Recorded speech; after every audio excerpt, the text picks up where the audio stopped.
Hey guys, tonight we're diving headfirst into the gloriously unhinged world of 1920s beauty treatments, the stuff of nightmares, daydreams, and at least 3 dermatological lawsuits. If you've ever cursed a stubborn pimple or spent more than $50 on a face cream, prepare to feel grateful and a little bit alarmed. Because the flappers of the Roaring Twenties weren't just battling patriarchal expectations and gravity, they were voluntarily electrocuting themselves, getting acid peels in hotel rooms, and strapping on contraptions that looked like they were designed by someone with a personal vendetta against eyebrows. So before you get too comfortable, go ahead and like, subscribe, and comment, but only if you actually enjoy this sort of soothingly absurd historical chaos. Let me know in the comments where you're listening from and what time it is. Because nothing says sweet dreams like learning about radium face powder at 2 a.m. Now, dim the lights, fire up that fan for some white noise, get cozy, and if you have any skincare serums nearby, maybe tuck them safely under your pillow. Trust me. Let's pause and let the weird questions wash over you. Ever wondered what it's like to sleep with raw beef on your face? Did you know people paid real money to have tiny needles jabbed into their pores voluntarily? Would you let a stranger wax your entire face with hot paraffin and hope for the best? Why did people in the 1920s believe electricity could cure wrinkles? How did women survive beauty devices that hummed, buzzed, and sometimes just sparked? And what on earth happened to all those eyebrows? Congratulations, you've just woken up in a 1926 New York beauty salon. The air smells faintly of rosewater, ammonia, and existential dread. A beauty technician with a bob haircut is rolling up your sleeves and asking if you're ready to look 10 years younger or maybe just feel 5 years older. Good luck. The 1920s promised smoother skin and fewer stray hairs if you were brave enough to try electrolysis. Imagine sitting in a plush chair while a beauty technician zaps each individual hair with a needle attached to a battery. The good news?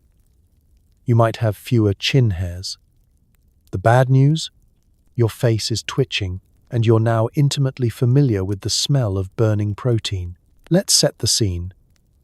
You're nestled in the beauty parlor, a haven of linoleum floors, powdery perfumes, and that gentle hum of nervous anticipation. Across the room, a fellow beauty seeker is already gripping the arms of her chair with white-knuckled determination. Eyebrows raised not in surprise, but in preparation for what's coming. You, meanwhile, are next in line for the miracle of modern science, electrolysis. The technician approaches in her crisp uniform, holding what looks suspiciously like the love child of a sewing needle and a car battery. She assures you it's perfectly safe, just a mild tingling sensation, nothing more. You believe her because you're an optimist, or maybe because you've already paid the deposit. Let's talk about the process. First, your target hairs are carefully isolated, not plucked. No, that would be far too gentle for the age of progress. Instead, each rogue strand gets its own personal jolt. The technician inserts the needle directly into the hair follicle and delivers a tiny electric current. At least, it's supposed to be tiny. In reality, it feels a bit like being poked with a red-hot safety pin, but hey, beauty is sacrifice, right? The sensation travels up your cheekbones and down into the deepest part of your will to live. For a moment, you wonder if maybe a few stray chin hairs really aren't so bad after all. As the session continues, your senses adjust. The faint scent of singed keratin floats through the air. Mixing with the lavender water the technician dabs on your brow, you find yourself daydreaming of less aggressive self-improvement strategies. Wouldn't knitting be a gentler hobby? Or perhaps growing a chic, defiant mustache, Parisian style? But there's no escape. The technician is relentless, eyes narrowed in focus, moving from follicle to follicle like a caffeinated woodpecker. Each zap is followed by a sizzle and a reassuring nod. Yes, that's supposed to happen. Let's pause for a moment and consider the modern alternatives. Today, You might book a quick laser session or swipe on a cream and call it self-care. But in the 1920s, electrolysis was the future. There was no turning back. If you wanted smooth skin, you endured the sparks. You gritted your teeth and kept your chin up, literally, so she could get a better angle. Meanwhile, around you, other women commiserated in low voices, trading stories of their latest zaps and swapping advice about the best ointments to soothe the inevitable swelling. If you needed a support group, you only had to look around the room at the chorus of red-cheeked, bravely smiling faces.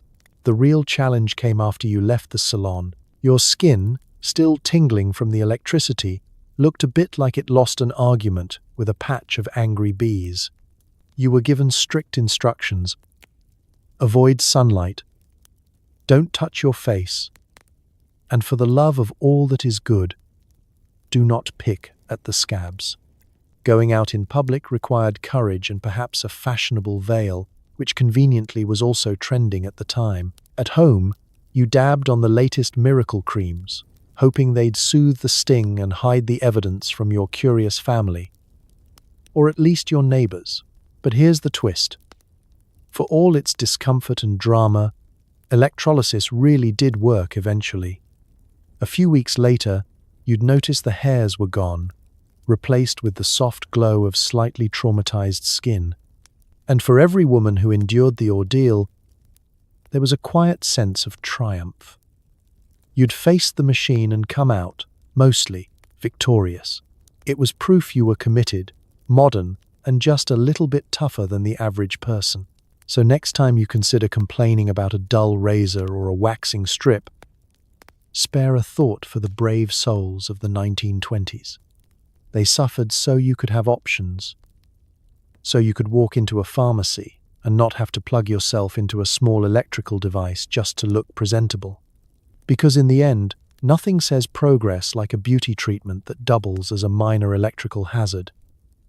Sweet dreams, nothing says healthy glow quite like radioactive face powder. Yes, women dusted their cheeks with radium-laced cosmetics, believing a subtle, luminous shimmer would attract suitors. As it turns out, the only thing they were attracting was a future lawsuit and a mild afterglow in the dark. Let's set the scene. It's 1924, and you're perched at your vanity, clutching a delicate powder puff and a box of Radia face powder, its packaging promising youth, vitality, and the kind of complexion that simply screams wealthy and well-lit. The radio hums a jazz tune in the background. You dab the faintly glittering powder on your cheeks, nose, even your eyelids, because the only thing better than glowing skin is glowing everything. The scent is oddly metallic, but you convince yourself that's just what radiance smells like. A healthy glow, you think, as you lean closer to the mirror. The only question is, healthy for whom? Radium in the 1920s was not just science, it was magic. The newspapers were full of stories about miraculous cures, scientists were winning Nobel Prizes, and beauty companies were falling over themselves to bottle a little piece of the atomic age. Science in a compact, boasted one advertisement. Light up the night, and your cheeks, whispered another, with absolutely no irony. There was radium toothpaste, radium water, even radium lingerie for the truly committed. But nothing caught the public imagination, or the public's skin, like a face full of glowing powder. Here's how it worked. You, like thousands of other women, were lured in by promises of an eternal bloom. You wanted your skin to be luminous and captivating, not realizing that the luminous part was less ethereal goddess and more human nightlight. With each gentle swirl of the powder puff, you applied a dusting of radioactive material directly onto your largest organ. Did it tingle? Oh yes. Did it sparkle? Like the world's most toxic disco ball. Did it work? Well, define work. It didn't take long before the side effects became impossible to ignore. At first, you thought the persistent warmth on your cheeks was the thrill of attention. But then came the rashes, the strange, persistent dryness. the odd little sores that didn't heal. You compared notes with friends over tea. Are you noticing anything weird with your skin? And everyone laughed it off. After all, beauty is sacrifice. And what's a little itch compared to a radiant complexion? By night, your face seemed to catch the moonlight in ways nature never intended. Partners found it oddly charming, or, depending on the hour, faintly alarming. The real surprise came in the dark. After lights out, you noticed your own reflection lingering in the vanity mirror, faintly aglow, as if you were auditioning for a ghost story. In a world where most makeup smudged, faded, or melted away, yours seemed determined to haunt you. But it wasn't just the skin. As the months went by, the effects grew stranger. Fingernails that turned brittle, hair that seemed thinner, teeth that ached for no good reason. All the while, beauty brands doubled down. Just a phase. Part of the rejuvenation process. And you, ever hopeful, applied a little more. Just in case the secret to eternal youth was more product, more often. Let's pause for a modern comparison. Today's cosmetics come with ingredient lists, allergy warnings, and patch tests. In the 1920s, if it sounded like it could kill you, it was practically a selling point. Want to look like a Hollywood starlet? Slather on the radium? Want to glow with confidence? Here, have some more. If your bathroom counter wasn't faintly hazardous, were you even trying? The true disaster revealed itself gradually. And, in typical 1920s fashion, far too late for most.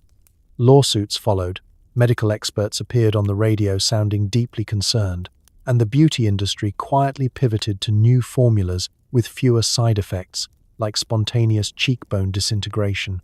But the damage was done. Women who just wanted to look lovely at a dinner party found themselves in medical textbooks, their eternal bloom outlasting even the liveliest Charleston. So, the next time your highlighter promises instant luminosity, pause for a moment of gratitude. Your radiance will not require a Geiger counter. And as you drift off tonight, safe from atomic skincare, you can sleep easy knowing you'll never wake up as your own nightlight. Sweet dreams, and may your only afterglow be from happiness, not hazardous minerals. Long before dermatologists had offices, acid peels were the wild west of beauty. Traveling skin experts offered glycolic and phenol peels in hotel suites, slathering your face with mystery chemicals and promising rebirth. Side effects included new skin, no skin, and the urge to never look in a mirror again. Let's imagine your invitation. You receive a delicate card, maybe even a phone call at your apartment's party line, telling you that Madame Blanche, skin specialist to the stars, is in town. She's set up shop in the fanciest hotel on Main Street, and for the price of a week's groceries, you can book yourself an exclusive rejuvenation. The hotel suite smells of roses, alcohol, and a faint, ominous tang of antiseptic. The waiting room is full of women in cloche hats, all sharing nervous laughter and dabbing at their foreheads with embroidered handkerchiefs. Someone says, "I hear it takes years off your face." Someone else murmurs, "Or just the face, period. Now it's your turn." The expert ushers you into a lamplit sitting room and settles you onto a silk pillow. On the tray, glass vials, mysterious creams, and a bowl labeled "for emergency use only." You glance at it, but Madame Blanche only winks and tells you to relax. She begins with a firm, almost aggressive cleanse. Think sandpaper, but with ambition. Then, out comes the acid. Glycolic, phenol, lactic, fruit-derived, or just whatever was on special at the pharmacy that day. She applies it in broad, confident strokes, explaining in soothing tones that a little stinging means it's working. The stinging becomes a burn. Your face starts to prickle, then blaze. "Don't worry," says Madame Blanche. "That's just the old skin releasing its sadness." which, as you now know, is a polite way of saying your skin cells are sending up smoke signals. Your eyes water. You grip the chair and try to remember what your own face looked like before the burning began. Minutes pass, though they feel like hours. Eventually, the acid is neutralized with a cool, damp cloth, leaving your face both cold and on fire. Madame Blanche applies a soothing cream, though you're pretty sure it's just lard mixed with perfume, and hands you a mirror. The reflection? Raw, red, and slightly shiny, like a tomato that just failed an audition for a salad. "It will flake," she says. "That's the sign of renewal." Flaking, as it turns out, is an understatement. Over the next week, your skin peels like old wallpaper, sloughing off in delicate, alarming curls. You hope nobody you know recognizes you on the street. What was the goal? Rebirth, radiance, the skin of youth. But the journey is complicated. Some women report a soft, porcelain glow once the burning, itching, and peeling subsides. Others discover mysterious rashes, blotches, or, in extreme cases, permanent pigmentation changes, souvenirs from a time when science and wild guess were interchangeable terms. Let's take a quick detour to compare with modern life. Today, we have patch tests, safety regulations, and the comforting phrase, FDA approved.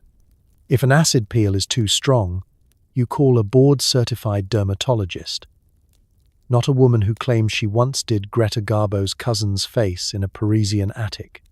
Back then, if things went wrong, your only recourse was a cold compress and an extra layer of face powder.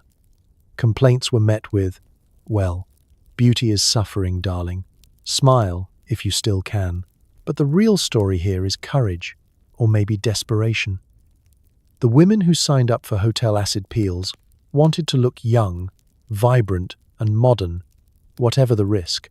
They endured the burn, the shame of peeling in public, and the gamble that their new skin might arrive looking more reptilian than radiant, all for the hope of walking into a party and hearing someone whisper, "You look incredible." What's your secret? So next time you try a new sheet mask and think, that tingles a bit, remember your beauty ancestors. They didn't just risk clogged pores, they risked walking out of the hotel lobby with a face that matched the wallpaper. Sleep well. And may your dreams be free of mystery peels and enthusiastic skin experts with questionable credentials. Nothing defined the 1920s look like the barely there eyebrow. To get that perfect pencil-thin arc, women shaved, plucked, or even burned away their brows, all so they could redraw them at a more fashionable altitude, usually somewhere near their hairline. Let's wake up in a New York flat, 1927. You, an aspiring modern woman, are clutching a compact and a tiny razor, your bathroom mirror fogged from the steam of your neighbor's constant kettle. There's a magazine open to a picture of silent film star Clara Bow, her eyebrows so high and thin they seem to defy both gravity and biology. Your own brows, bushy and determined, are just not cooperating. This is a crisis. But the solution is simple. If you're brave, take it all off and start over. The ritual begins.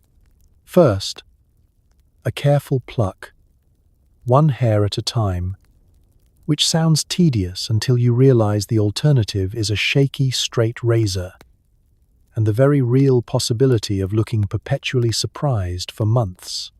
Some women, desperate for efficiency, go straight for the razor, shaving away not just the brow but the memory of any natural arch. Others use chemical creams, essentially tiny, tube-shaped cauldrons of doom that promise to dissolve unsightly hairs. What they don't mention, the burning, the stinging, the distinct possibility you'll end up with more skin missing than eyebrow. The smell of singed hair fills the air, mixing with cold cream and talcum powder. You blink into the mirror, suddenly aware that without brows, the human face is unsettling. there's a moment of panic. Have you gone too far? Will they ever grow back? And then, you remember, fashion demands commitment. There's no halfway here. Next comes the artistry. The eyebrow pencil, hard, waxy, and determined, becomes your new best friend and worst enemy. Every morning, you stand at the mirror, tongue clenched between your teeth, sketching a delicate arc where nature once ruled. Too thin, and you look constantly alarmed. Too thick, and you risk fashion exile. Sometimes, the pencil breaks.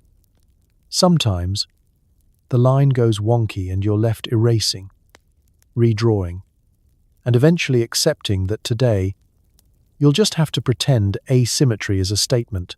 There are beauty parlor tricks too. Salons begin offering eyebrow tinting, which is less of a gentle color application and more of a brush with death.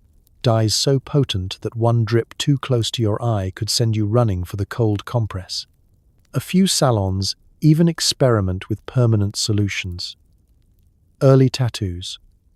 This is done not with today's gentle machines, but with a needle, ink, and a steady hand. The result? A brow that might last for years or one that haunts your family photos for generations. Social pressure is everywhere. Every movie screen, every magazine, every department store poster features women with impossibly thin, elegantly curved brows. You want to fit in. At parties, you compare notes. Whose pencil lasts through a night of dancing? Who's survived a summer thunderstorm? The boldest among your friends are already raising their arches higher each season, keeping pace with Hollywood's ever more dramatic trends. Eyebrows, it turns out, are a competitive sport. And then, the consequences. After a year or two, you notice your brows aren't growing back. The hairs are sparse. The skin beneath oddly shiny. Maybe a friend confides her mother is massaging her forehead nightly with castor oil and prayer, hoping to reverse the damage. Some women take to sleeping with tiny brow stencils strapped across their faces, the 1920s equivalent of a DIY growth serum. Others simply accept their fate and perfect the art of the drawn-on brow, investing in pencils, powders, and hope. The punchline: all this suffering, all this plucking, and by 1932, the fashion pendulum swings. Brows start to come back in, fuller and softer. But for you, and for millions like you, the damage is done. Your grandchildren will marvel at old photos and ask, "Did you draw those on every day?" And you'll smile, knowing you survived the great eyebrow extinction one tiny hair at a time. Why settle for a boring mud mask when you could try a raw beef facial? Or, better yet, a dab of bee venom cream. Beauty experts claimed these treatments stimulated the skin, which is a polite way of saying they made your face tingle, swell, or smell faintly of lunch meat. Picture it. The parlor is lit with a soft, flickering light. The walls lined with posters promising rejuvenation and radiance. You enter, nerves tingling with anticipation, or maybe just the fear of what's coming. You sit down, and the beauty technician, her hair perfectly waved, her smock pristine, begins preparing your special treatment. "This," she whispers, "is the secret of European film stars." You nod, because of course, you want to look like a film star, even if it means smelling like a delicatessen for the rest of the day. Let's start with the beef facial. Yes, real raw beef, thinly sliced, cool to the touch and gently draped across your face as if you are about to be both pampered and marinated. The logic? Supposedly, the coolness reduces puffiness, while the life force in the beef somehow transfers to your cheeks. In practice, you lie there for half an hour, desperately trying not to think about dinner or the growing possibility that your pores are absorbing more protein than your last meal. Sometimes a friend will try to reassure you, "It's perfectly safe. My cousin did it before her wedding, and she only got a rash once."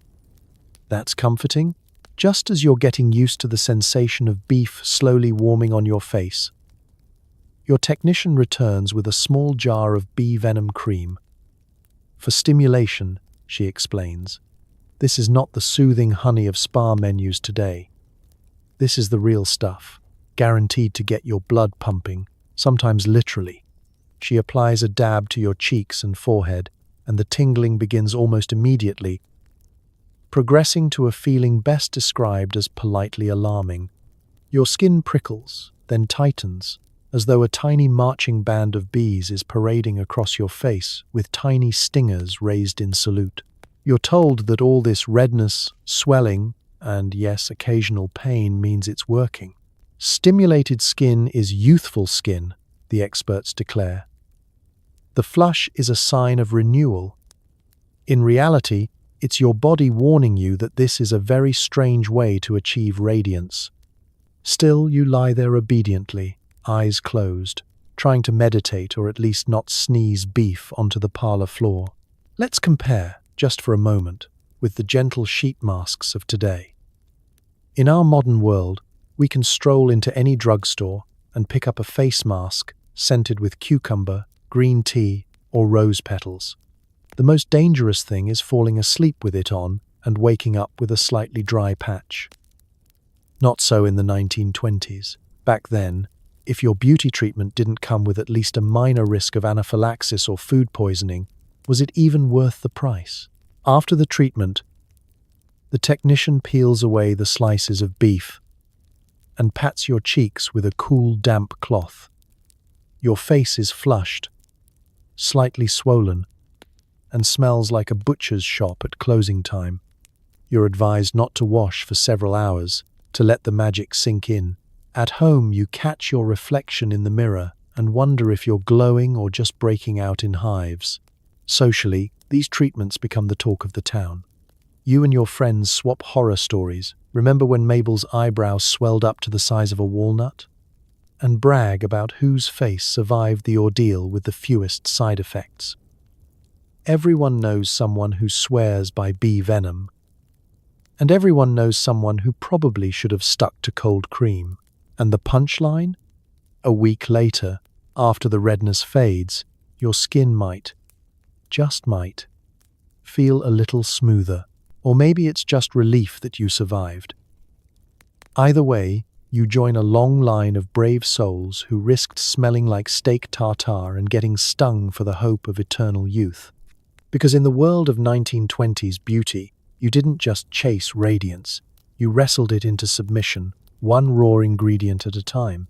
Every flapper dreamed of perfect waves, and that meant facing the permanent wave machine. A rattling, buzzing, steampunk octopus of wires and hot rods. Endure a few hours of sizzling, smoky hair and you'd leave with curls and sometimes a mild electrical burn. Let's step into the beauty salon, a buzzing, crowded little kingdom of mirrors and confidence, where the air smells like lilacs, hair tonic, and faintly, beneath it all, the sharp whiff of singed hair. You sign up for a permanent wave, the gold standard of glamour, because finger waves just don't cut it for your next big night out. The stylist, smiling with an unsettling level of enthusiasm, leads you to the chair. Before you know it, you're wearing a towel cape and a heavy crown of strange metal clamps and rubber tubing. This is not a look for the faint of heart. In fact, it's not really a look at all. It's more like being drafted into a science experiment without the benefit of a safety waiver. First, your hair is wrapped tightly around small, hard rods. Not the cushy foam kind. They haven't been invented yet. No, these are the kind of rods that leave an impression in your scalp and a faint suspicion that you're developing a new personality. Then the real fun begins. The stylist swings a hulking machine over your head. It looks like it was built out of spare radio parts and spare nightmares, coils, wires, and heating elements dangling down like the tentacles of some Art Deco squid. Each rod is clipped to a metal wire, and you hear the faint click as they're locked into place. Now comes the chemistry. A solution is brushed onto your hair, something pungent and a little bit sinister. It helps set the wave, the stylist assures you, waving a bottle so caustic it could probably double as paint stripper.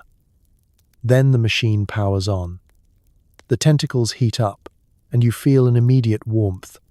Not soothing warmth either. This is maybe check for blisters territory. Steam rises around your head as the solution does battle with your hair's natural texture, and you find yourself praying for both beauty and survival. As the minutes tick by, you sit in enforced stillness, wires humming, the occasional spark popping as the machine does its best impression of a thunderstorm. Other women in the salon eye you with a mix of envy and fear. The brave ones offer words of encouragement. The wise ones flip through magazines and keep a respectful distance. It's a long, tense wait. The machine buzzes. Your scalp tingles, then itches, then, just for fun, burns a little. Totally normal, the stylist chirps, dabbing your forehead with a damp cloth and giving you a look that says, "You're not going to sue, right?" Let's compare this to modern times. Today, you can stroll into a salon and get gentle beach waves with a few swipes of a curling iron, maybe a whiff of coconut mousse if you're feeling fancy. If anything heats up too much, you say, "Whoa, that's hot," and the stylist immediately stops, mortified. But in the 1920s, stopping meant losing your deposit, your dignity, and possibly your eyebrows. Finally, after what feels like several lifetimes, and more than a few near misses with third-degree burns, the rods are released. The stylist unwinds your hair with the careful reverence of someone diffusing a bomb, and then the reveal. Curls, real tight, bouncy curls. You're radiant, triumphant, and also just a little bit electrocuted. The stylist assures you the faint sizzling noise is part of the process, and the tingling in your scalp will go away eventually. You leave the salon floating on a cloud of pride and relief, hoping the smell of burnt hair wears off before your next social engagement. Your scalp may be tender for a week, your curls dangerously springy for a month, but you've done it. You faced the perm machine of doom and lived to tell the tale. Every wave, every spiral, every tiny shock is proof that beauty in the 1920s was not for the faint-hearted. It was for the daring, the desperate, and the perpetually optimistic. So tonight, as you sleep comfortably with unscorched hair, remember the brave flappers who risked it all for glamour, and the steampunk machines that nearly took them out. Sweet dreams, and may your hair always bounce back. Freckles were seen as unsightly blemishes, so naturally the 1920s came up with solutions. From bleach creams to full-on acid scrubs, these treatments promised porcelain skin. The actual result? Freckle-free or just skin-free? Let's slip into your 1920s bedroom, a place of powder, cold cream, and the constant low-key anxiety that you might wake up looking a little too human for high society. The magazine ads are relentless. Porcelain skin is all the rage. Don't let freckles betray your age or your outdoor habits, they warn. And so you, like thousands of others, line up at the vanity, ready to fight pigment with every weapon the chemist's shelf can offer. Step 1. Bleach creams. They arrive in elegant little jars, the labels covered in gold script and bold claims, "Miracle Freckle Remover," or "Whiten your woes away." You apply a dab to your cheeks, feeling the cool tingle turn into a sharp burn. That's just the magic working, your mother assures you, ignoring the faint chemical aroma drifting across the room. The active ingredient? Usually hydrogen peroxide, lemon juice, or something called calomel, which, it turns out, is mercuric chloride. Yes, actual mercury. It bleaches, it tingles, it may or may not slowly poison you. But for the promise of a spotless complexion, you soldier on. If the creams don't deliver instant results, you escalate. Enter the acid scrub. At the beauty parlor, a technician in a starched apron offers you a seat and begins mixing up what looks suspiciously like a science experiment, a bit of lactic acid, maybe a touch of salicylic, and, if you're really unlucky, a dash of carbolic acid for deep exfoliation. The application is swift and thorough. Your skin sizzles, You wince, but you hold still. Because if you want to look like the silent film stars in the magazines, a little chemical warfare is simply the price you pay. Of course, there are home remedies too. Newspapers and beauty columns are full of helpful suggestions, most of which sound suspiciously like dares. Rub your face nightly with buttermilk and a pinch of borax. Try a paste of raw potato and ammonia, just avoid the eyes. Apply a compress of vinegar and salt, then bask in the moonlight for best results. You try them all. Your kitchen becomes an alchemical workshop. Your family suspiciously silent at breakfast. For the most determined, the final frontier is the Freckle eraser, a mysterious salve, usually bought from a mail-order catalogue and delivered in a plain brown wrapper. The instructions are vague, but the warnings are clear. May cause irritation. Discontinue use if skin dissolves. If this seems extreme, remember, freckles aren't just a cosmetic issue, they're a social one. In the world of 1920s beauty, every dot is a flaw, and perfection is mandatory. There's no such thing as patch testing, so reactions are immediate and dramatic. Your face turns red, then blisters, then peels. The pain is real. You spend a week hiding from friends, dabbing on powder, and praying the swelling subsides before the next dance. Your skin, newly smooth or freshly raw, is lighter, but also more fragile than ever. You avoid sunlight like a vampire, lest the freckles return. Or worse, your skin erupts again. Compare this to modern times, where freckles are, believe it or not, a trend. Instagram filters add them, celebrities pay makeup artists to dot them on, and sun-kissed is the new flawless. There are serums, sunscreens, and more warnings than a pharmaceutical ad. But in the 1920s, you just soldiered through, hoping that one more treatment would finally erase the blemishes you'd been taught to hate. The irony? In the end, some women succeeded in making their freckles disappear, along with the top layer of their skin, a good portion of their dignity, and any remaining faith in magazine advertisements. By the 1930s, the fashion pendulum had already started to swing. Freckles were less scandalous, and the pursuit of pain for porcelain skin began to fade. But the stories remained, passed down in whispers, of lemon juice stings, acid burns, and the great collective hope that maybe, just maybe, beauty didn't have to hurt quite this much. So as you tuck yourself in tonight, freckles and all, remember, history is full of people chasing perfection and occasionally losing a little skin along the way. Sweet dreams, and here's to whatever spots you choose to keep. If you thought microdermabrasion was new, think again. Early beauty clinics used high-powered sandblasting to literally strip away the outer layer of your face. Nothing says luxury like a gentle exfoliation by gravel. Let's set the scene. It's a Tuesday in 1928, and you've just booked yourself a facial at the fanciest beauty institute in town. The reception area is all marble tile, velvet chairs, and the sound of distant, nervous chatter. You're here for the latest and greatest innovation in skincare. The sandblasting facial, a treatment so modern, it comes with a risk waiver and a complimentary glass of sherry for after. The promise? Smooth, glowing skin. The price? About half your dignity, plus a layer or two of your epidermis. You're ushered into a treatment room that looks suspiciously like an inventor's basement. Tubes, metal canisters, goggles, and a machine that hums ominously in the corner. Your beautician is wearing a crisp white lab coat and the confident expression of someone who has never actually used this machine on their own face. She explains the process. A high-powered device will blast fine, abrasive particles across your cheeks, forehead, and anywhere else you hope to have baby-soft skin. You nod bravely, pretending this sounds relaxing, even though a part of you is wondering if you should have just stuck with cold cream.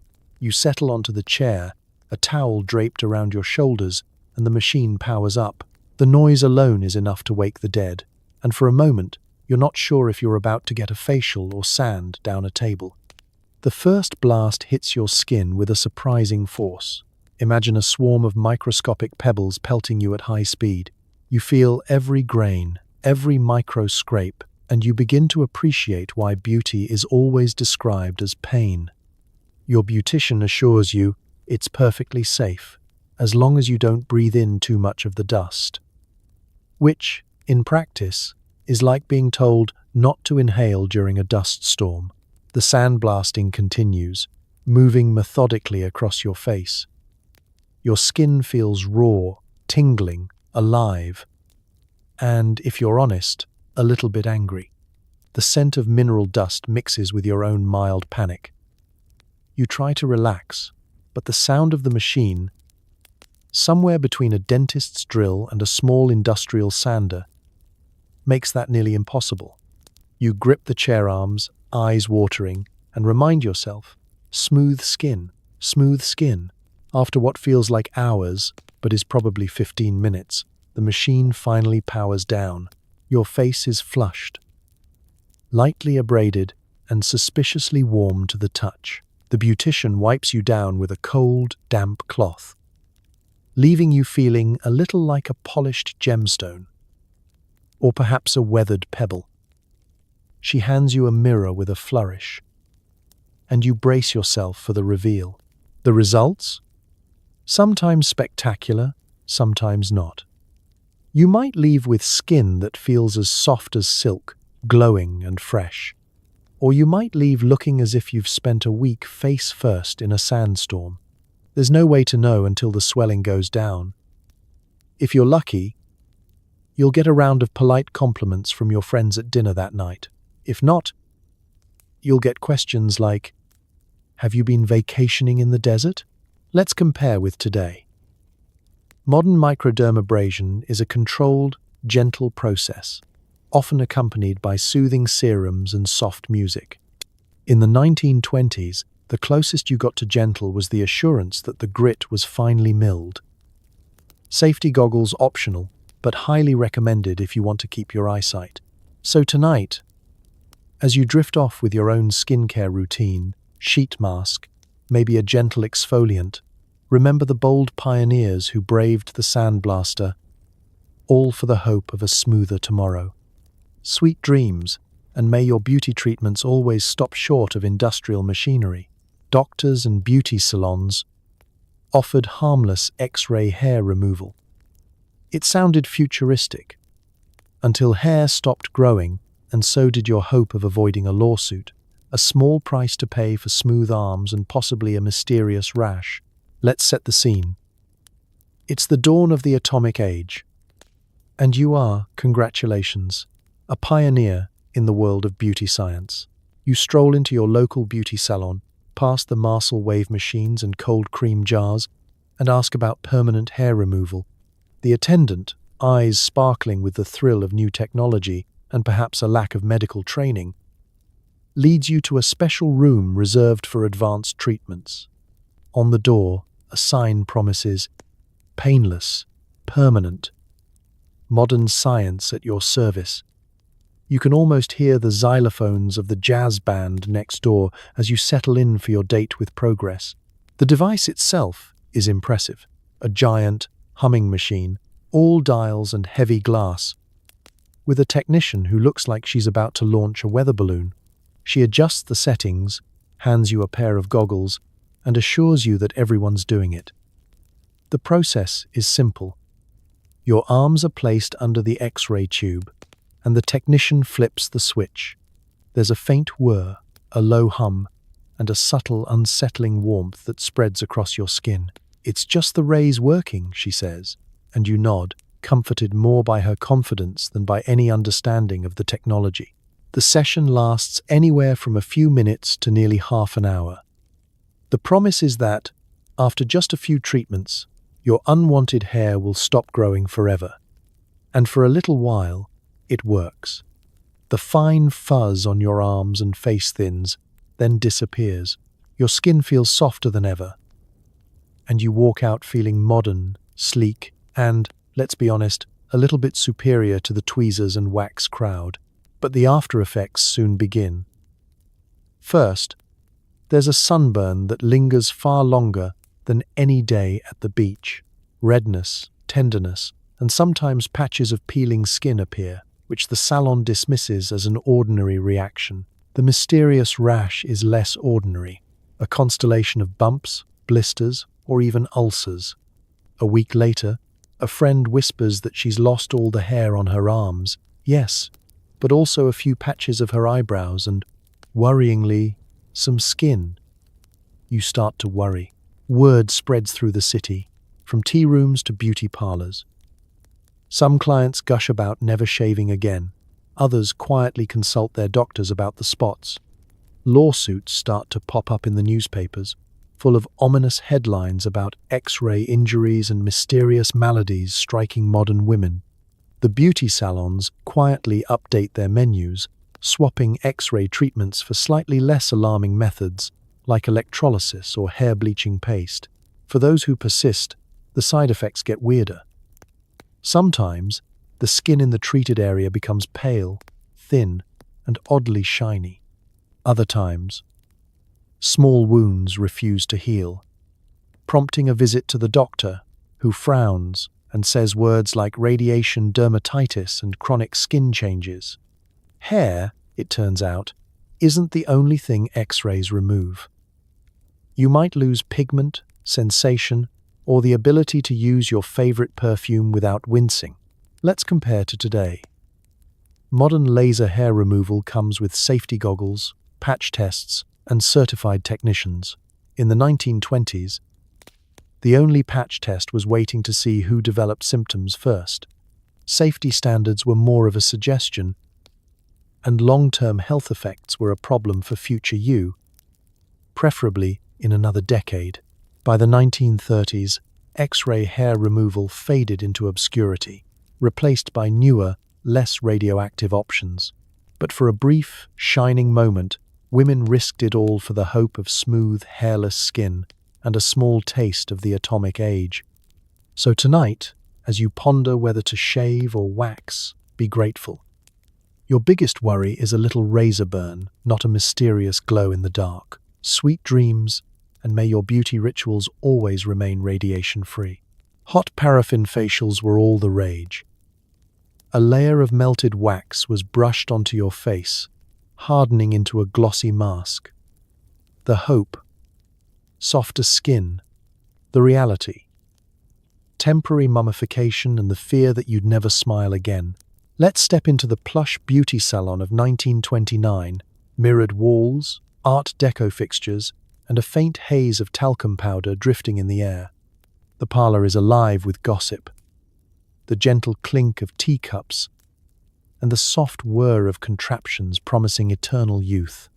You take your seat, and the beauty attendant approaches, cradling a steaming bowl of translucent wax and the kind of confidence that suggests she's seen it all. She assures you that this treatment is just like at the best hotels in Paris. And who are you to argue with the French? First comes the preparation. Your face is slathered with a mysterious cream, supposedly for protection, but it mostly smells like cold butter and hope. Then, the real show begins. The attendant dips a broad brush into the molten paraffin and begins painting it across your forehead, your cheeks, your chin. The wax is hotter than you expect, startlingly so. There's a brief, primal urge to leap from the chair and flee, but you grit your teeth in the name of beauty. As the wax coats your skin, it cools and hardens into a shell, shiny and slightly tacky to the touch. You're instructed not to move, not to smile, not to speak. Your entire face is immobilized, trapped in a glossy prison. And suddenly you understand why the ancient Egyptians were so keen on mummification. They just wanted better skin. Now you wait. 5 minutes, then 10. You hear the distant laughter of other clients, but you can't join in. Every attempt at facial expression is met with resistance. a gentle reminder that you are, for the next half hour, a living Madame Tussauds exhibit. The attendant reassures you that stillness is part of the process and glides away to tend to another brave soul. Left alone with your thoughts, you wonder if this is how statues feel. Majestic, timeless, and slightly itchy. You notice the scents of the salon more acutely. The roses in the vase, the ammonia from a recent perm, the faint undertone of melting wax. Time passes slowly. You replay the last magazine article you read. Hollywood's secret to soft, radiant skin is just one paraffin mask away. The author, you now suspect, either never tried it or had a higher tolerance for claustrophobia. At last, the attendant returns. She peels back the mask, starting at your chin and working up. Like the world's gentlest bandit. The sensation is oddly satisfying. Warmth leaving your skin, pores left exposed to the air. You look in the mirror and, for a moment, are blinded by your own radiance. Your face gleams, softer than it's felt in weeks, glowing with a fresh, almost too vulnerable sheen. But then you try to smile. The skin feels tight, like it's been shrink-wrapped to your bones. Don't worry, the attendant chirps. It will loosen up by tomorrow. The aftercare is minimal, a dab of moisturizer and strict instructions not to touch, scrub, or emote for the rest of the day. You leave the salon, stepping into the sunlight with your face gleaming like a department store mannequin. You avoid mirrors, just in case the light bounces back with too much honesty. Friends ask if you're feeling well. Strangers stare a little longer than usual. Your skin feels both new and fragile, like you might shed another layer at any moment. Let's compare to today. Modern facials use gentle masks, hydrating gels, and maybe a hint of fruit enzyme. No risk of being mistaken for a marble bust. The paraffin wax cocoon, though, was an experience. 1 part relaxation, 2 parts existential crisis, and all parts commitment. So, as you lay your head on your pillow tonight, grateful for your freedom to frown, remember those who spent half an hour locked inside a waxy shell for the sake of baby-soft skin. May your dreams be uncrackable, and your beauty rituals never require mummification. Sweet dreams. If you're picturing a beauty helmet with rubber tubes, wires, and promises of youthful circulation, you're absolutely correct. Women donned these contraptions in hopes of plumper cheeks, not realizing they looked like they were preparing for space travel or minor electrocution. Let's step into the beauty parlor in the heart of the Roaring Twenties, where progress hums through every wall socket and everyone wants to look youthful at any cost. In the back room, beyond the standard curlers and cold creams, sits the latest marvel of pseudoscience, the blood circulation helmet. It looks like something the phone company would use to tune into Mars. The technician, clad in a crisp white apron, beckons you over with the promise of rosy cheeks and a complexion to die for. You hesitate, just for a moment. Then, in the spirit of modern womanhood, you let her fasten a crown of rubber tubes around your scalp. The ritual begins. First, a thin layer of protective cream, which mostly smells like menthol and wishful thinking. Next, the helmet. Wires dangle, rubber bulbs pulse gently, and a series of mysterious dials blink at you, daring you to guess their purpose. The helmet itself is heavy, cold, and suspiciously damp from the last brave soul who wore it. Your ears are squished, your hair is pressed flat, and as the attendant tightens the chin strap, you wonder briefly if your skull will come out the same shape. Now, the main event. The technician turns a knob, and a gentle, rhythmic pulsing begins. Air, or perhaps some mysterious, invigorating gas, is forced through the tubes, squeezing your temples and jaw in a pattern designed to simulate youthful blood flow. The theory, apparently, is that increased circulation will banish sagging, deliver nutrients, and best of all, make you look 21 again. The reality? Your cheeks are throbbing, your scalp is buzzing, and you have the odd sense that you might take flight at any moment. To pass the time, you're encouraged to relax, close your eyes, and envision the circulation of youth, which is surprisingly difficult when your entire head is pulsating like a freshly shaken snow globe. In the next chair, another client murmurs, "Just think of Hollywood," as her helmet releases a gentle puff of what might be oxygen, might be ozone, or might just be New Jersey air bottled for export. If you're lucky, nothing too dramatic happens, just a bit of tingling and a touch of static electricity. If you're unlucky, the dials are set too high, and you spend the next 20 minutes wondering if your eyebrows are migrating north. Occasionally, sparks leap between wires with a cheerful pop, and the technician hurries over, reassuring you that a little shock is all part of the beauty. Let's compare this to today's skincare. Serums, face rollers, gentle LED masks. In the 1920s, you plugged your head into a contraption that looked like a science fair project and hoped for the best. There are no patch tests, no waivers, no user reviews. The only guide is the woman before you, who emerged a bit flushed and slightly dazed. When the helmet is finally removed, your hair sticks out in every direction, and your cheeks have that peculiar, mottled glow that can only come from being compressed and electropulsed for half an hour. The technician declares you look positively rejuvenated. You smile weakly, hoping you'll regain feeling in your jaw by supper. The punchline? Some women really did swear by it. Others quietly wore hats for a week and waited for the redness to fade. Either way, you leave the parlor a true pioneer, one step closer to eternal youth, or at least to an excellent Halloween costume. So tonight, as you drift off, give thanks for modern beauty that doesn't require wiring yourself to the wall. Sweet dreams, and may your circulation be gentle and entirely helmet-free. Want a dazzling 1920s smile? Try hydrogen peroxide rinses, baking soda scrubs, and, if you're feeling brave, a little dab of nitric acid. Just don't ask about enamel. Welcome to the roaring era where teeth weren't just for chewing, they were for flaunting. Movie stars flashed blinding grins on the silver screen, and every magazine promised a brilliant smile instantly.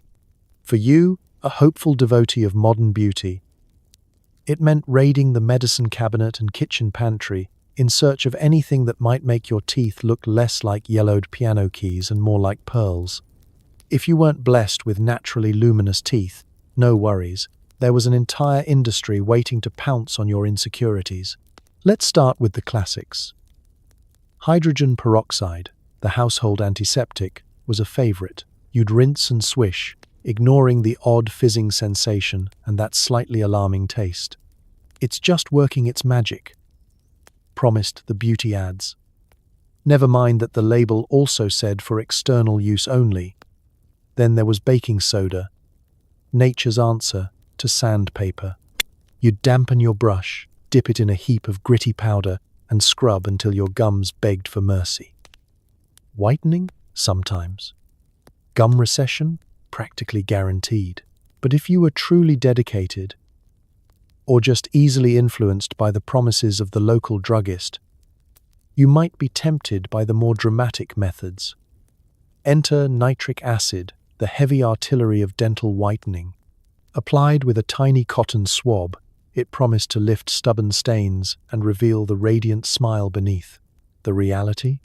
Your teeth tingled, your mouth stung, and, if you listened closely, you could almost hear your enamel dissolving. But the ads swore it was safe. After all, it was used by professionals. Professionals who, incidentally, were not required to have dental degrees. Professional tooth polishers set up shop in city salons, promising transformation in a single sitting. Their toolkit? A rotary brush, a mysterious bleaching solution, and the self-assurance of someone who definitely learned dentistry via correspondence course. You'd recline in the chair, mouth open, while the brush whirred across your teeth. The result? Blinding white, sometimes. Other times, sensitive, stripped down teeth that ached at the mere suggestion of hot coffee. Home remedies flourished. Lemon juice mixed with salt was a common favorite. Dab it on, let it burn, then smile and hope for the best. Some women tried charcoal powder, even though it left their mouths looking like they'd just eaten a chimney. Others resorted to pumice stones, gently grinding the surface of their teeth, perhaps in the hope of sanding them down to a whiter shade. All of it for the sake of being able to smile with confidence at the next cocktail party, or at least not flinch during the family photo. The consequences? Let's just say the price of a dazzling smile was more than a nickel a box. Enamel didn't stand a chance. Teeth grew translucent or became riddled with tiny cracks, sending sudden shocks of pain if you dared eat ice cream or sip tea. Dentists, those who were trained, sounded the alarm, but their warnings were mostly lost in the roar of beauty marketing and peer pressure. Fast forward to today, where tooth whitening means trays, gels, and laser lights, all carefully regulated and, mostly, gentle. You can even buy toothpaste that promises a gradual glow, with more science and less sandpaper. And dentists, thankfully, now go to actual dental school. So tonight, as you brush your teeth with that reassuringly bland modern toothpaste, be grateful. You're not swishing with peroxide or testing your luck with nitric acid. Your smile can shine, and your enamel can stay right where it belongs. Sweet dreams, and may your only gamble be what flavor of toothpaste to buy next. Electric facial toning devices claim to lift, firm, and rejuvenate. Just plug it in, strap it on, and pray the current didn't spike. Beauty orbits somewhere between science experiment and mild torture. Let's travel back to your living room, circa 1926. The latest catalogue has arrived, and among the promises of eternal youth and Hollywood beauty at home, one device leaps off the page: the facial muscle stimulator. The ad is irresistible, a glamorous woman smiling confidently, wires draped like pearls across her cheeks, her skin aglow with the magic of electricity. No more sagging, defy gravity in 10 minutes a day. You're sold. After all, what could possibly go wrong with running a few volts through your face in the name of beauty? You unbox the device. A tangle of straps, rubber pads, and what looks suspiciously like an early prototype for a superhero mask. There are directions, sort of, though most of them boil down to attach pads, turn on, hope for the best. You fasten the straps under your chin, around your temples, and over your forehead, feeling a bit like a steampunk time traveler about to make history or headlines. The first flick of the switch is underwhelming, just a faint hum. Then, suddenly, a jolt, a sharp tingle that dances from your jawline to your scalp. Your left cheek twitches, your right eyebrow rises of its own accord, and you quickly discover that toning is a generous word for unpredictable facial spasms. Each surge of current tightens your muscles in places you never knew needed tightening. The hope is that, after enough sessions, your cheeks will lift, your wrinkles will vanish, and your whole face will appear 10 years younger. But for now, you're just trying not to bite your own tongue. As the device pulses, you sneak a look in the mirror. The effect is somewhere between enthusiastic mime and person who just licked a lemon. You wonder, briefly, what your neighbors would think if they saw you now. Mid-treatment, hair frizzed with static, eyelids flickering with every zap. The sensation changes as the minutes tick by. Sometimes the current feels like a gentle massage. Other times, it's a rogue jolt that leaves your nose twitching for the rest of the afternoon. You adjust the dial, searching for that mythical sweet spot where it feels like invigoration and not polite electrocution. It's a delicate dance, and the device doesn't always cooperate. And then there are the rumors. The woman who set the current too high and spent a week unable to blink in sync, or the socialite whose face toned so vigorously she had to attend dinner with a patch over one eye. Beauty, after all, is a risk sport. Friends share stories over tea. "Oh, my cousin swears by it. My aunt had a rash for a month, but she looked so refreshed." Even your local beauty parlor offers group sessions. Rows of hopefuls lined up in reclining chairs, all gently convulsing to the rhythm of the latest miracle machine. Let's pause and compare to today's world of jade rollers, gua sha stones, and low-level LED masks. Our modern devices are battery-powered, dermatologist-approved, and come with actual user manuals and safety certifications. In the 1920s, the only safety feature was your own common sense and the hope that your house wasn't prone to electrical surges. After your session, you peel off the pads and massage your cheeks, which feel both exhausted and slightly firmer, or maybe that's just relief that the ordeal is over. You dab on cold cream, vow to try a lower setting next time, and remind yourself that nothing worthwhile is ever easy. Tomorrow, you'll do it all again.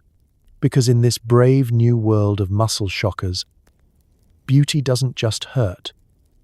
It twitches, tingles, and hums. So tonight, as you drift off to sleep, grateful that your pillow isn't wired to a battery, spare a thought for the intrepid souls who buzzed, zapped, and shocked their way to rejuvenation. Sweet dreams. And may your beauty routine always be free of unexpected surges. Before retinol, there was tape. Women went to bed with strips of adhesive pulling their skin taut, hoping to wake up with fewer wrinkles and not just adhesive allergies. Let's set the scene. It's midnight in 1925, and you're standing at your vanity in a slip, face lit by the soft glow of a single bulb. On the counter beside you, a pile of slender, oddly intimidating adhesive strips. Beauty magazines everywhere are raving about the overnight skin lift. Wake up younger. No needles, no creams, just tape. The instructions are simple. If you ignore the fine print, stretch, stick, and pray. You start with your forehead. One strip, smoothed from brow to hairline, pulling your skin so tight you can almost hear it protest. Next, the cheeks, lifted and taped toward your temples. Finally, the crowning glory. Strips along your jaw, yanking everything northward. The effect? Somewhere between mild facelift and experimental mannequin. You try to smile at your reflection. Nothing moves. You look determined, ageless, and, let's be honest, a little bit frightened. The science, such as it is, goes like this. Keep your face frozen overnight, and by morning the skin will have learned a new, youthful shape. In reality, your face is learning the art of immobility. And you're learning just how many expressions you make while you sleep. You turn out the light and slip into bed, careful not to disturb your elaborate adhesive masterpiece. Every movement is a risk. Rolling over could unstick your cheek. Scratching your nose might leave a stray tape mustache. And heaven help you if you dream of sneezing. The hours tick by. You drift between wakefulness and the odd sensation that you're sleeping in a spider web. Maybe you dream of being wrapped in silk. Maybe you dream of escape. Every so often you reach up just to check. Still there, still tight, still hopeful. Dawn arrives, your alarm clock clangs, and you bolt upright, only to feel your face resisting the urge to greet the day. Gently you peel away each strip. The sensation is oddly satisfying. Like removing a sunburn, but without the vacation. Underneath, your skin feels cool and oddly tender. And for a moment, you almost believe the hype. Are those your old laugh lines fading? Or is that just the temporary swelling? You lean closer. Maybe, just maybe, you've reversed the march of time by a half-inch. Then reality reappears. Your cheeks are red and patchy. There's a faint outline where the tape clung just a little too enthusiastically. If you're lucky, Your only souvenir is a pink flush that will fade before lunch. If not, you'll spend the day explaining to your co-workers that you tried something new and no, it doesn't hurt much. Allergies? Not in the vocabulary of 1920s marketing. Only success stories.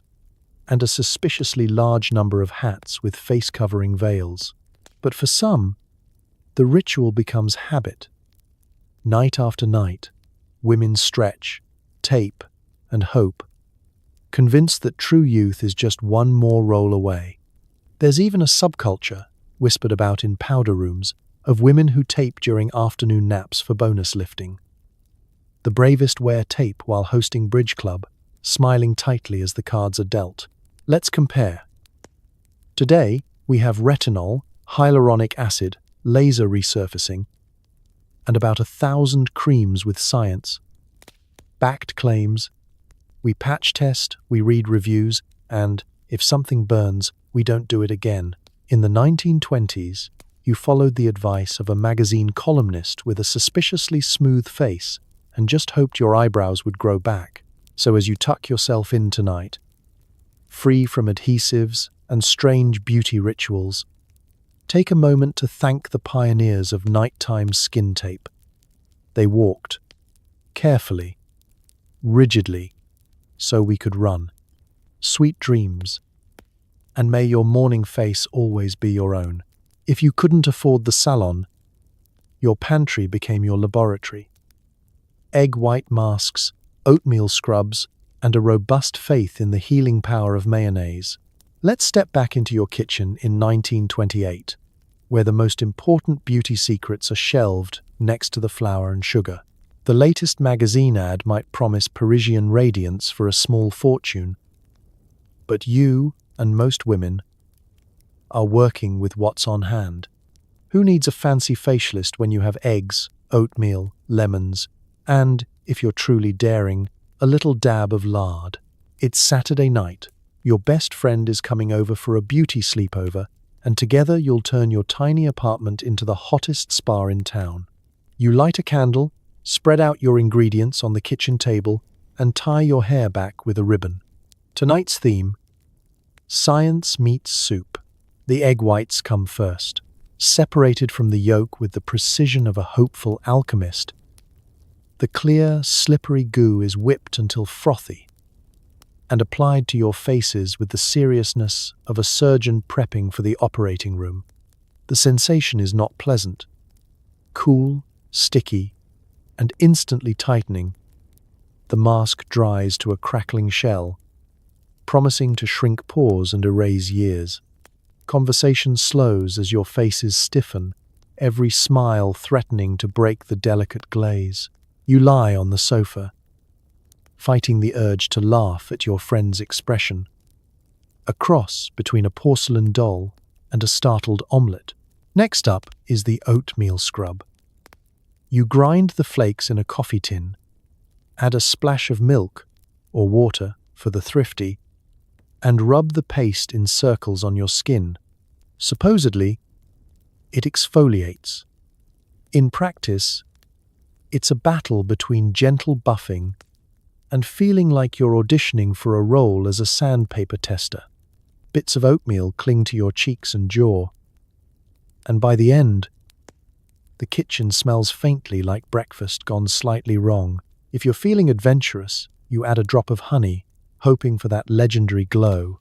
Mostly, you get sticky. The grand finale: mayonnaise. In the 1920s, no one bats an eye at using sandwich spread as a hair mask or moisturizer. Rich with eggs and oil, it's said to add shine, softness, and, occasionally, a lingering scent that draws neighborhood cats to your window. You coat your hair, wrap it in a scarf, and wait. Your scalp tingles. Your head feels cool. You try not to think about tomorrow's laundry. Some women swear by lemon juice for brightening their complexion. Never mind the sting on freshly exfoliated skin. Others rub their elbows with lard or butter to soften them. A dab of apple cider vinegar. A slice of cucumber for tired eyes. and maybe a spoonful of sugar mixed with olive oil, if you're feeling decadent. Every cupboard holds potential. Every recipe is a little prayer to the gods of glamour. Of course, results vary. Sometimes your skin glows. Sometimes it's blotchy and red. Once, your hair emerges from its mayo cocoon softer than a cloud. Another time, it's so greasy you consider wearing a hat for a week. The risks are real, but so are the laughs. And if all else fails, you can always eat the leftovers. Let's compare to today, where the DIY mask trend is alive and well. But now, every beauty hack is followed by a disclaimer and a dermatologist's warning. Back then, your only guide was word of mouth and maybe a hopeful column in the women's pages. There were no allergy tests, no influencer reviews. Just good old-fashioned curiosity and the willingness to try anything. At least once. So tonight, as you drift off with clean skin and a faint whiff of oatmeal, remember, history's beauty pioneers were brave, inventive, and occasionally very sticky. Sweet dreams, and may your beauty experiments always be edible, or at least reversible. A tan was suddenly chic, thanks to Coco Chanel, but sunblock, unheard of. Women flocked to rooftops, slathered on baby oil, and cooked themselves to a crisp proof you had the leisure time to get burned.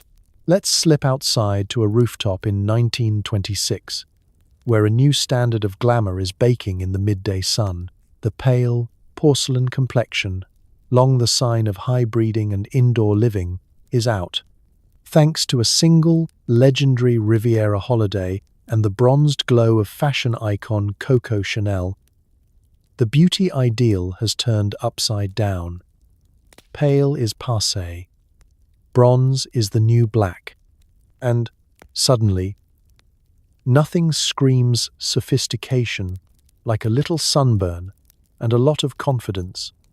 So here you are, perched on a rickety folding chair beside your best friends, armed with a bottle of baby oil, a sun hat, purely decorative, and the wild optimism that comes from not knowing what UV rays are.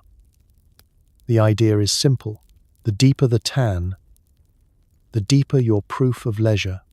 A sun-kissed complexion means you've been out enjoying the fresh air, on yachts, at tennis matches, or simply lounging on terraces, not stuck in some stuffy factory or kitchen. The ritual is almost sacred. First, apply a generous layer of oil, olive, coconut, or, for the budget-conscious, straight-up Crisco. The oil is meant to magnify the sun's rays for that all-important speedy toast. Someone suggests lemon juice, in the belief it'll bring out golden highlights in your hair. Others reach for iodine mixed with mineral oil for an extra boost, because apparently turning slightly orange is a small price to pay for looking continental.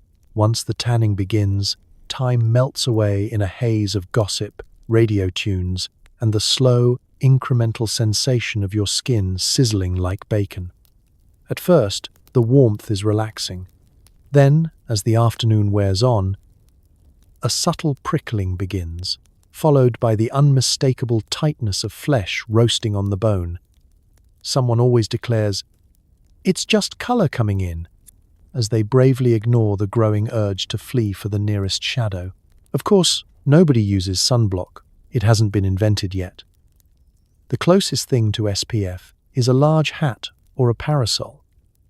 But those are for the faint of heart, or, worse, someone's mother. Freckles are suddenly trendy. But peeling noses and lobster arms are the real badge of honor. After a long afternoon, everyone retreats inside, faces glowing, arms radiating heat, and the faint scent of cooked oil lingering in the air. That evening, you assess the damage. Your skin, once creamy and cool, is now a spectrum from blushing rose to emergency room red. You dab on cold cream, fan yourself by the open window, and recite the standard mantra, "Beauty is pain." Some friends will sleep on their stomachs, unable to bear the sensation of anything touching their backs. Others will apply compresses of buttermilk or cucumber, convinced this folk wisdom will somehow reverse the rays. Let's take a quick leap to today. Sunburn is considered a warning, not a win. Dermatologists everywhere shudder at the thought of sunbathing without protection, and a glowing tan now comes from tubes, bottles, or well-applied Photoshop filters. You can buy SPF 50 in every store, and sun safety is a required chapter in every beauty guide.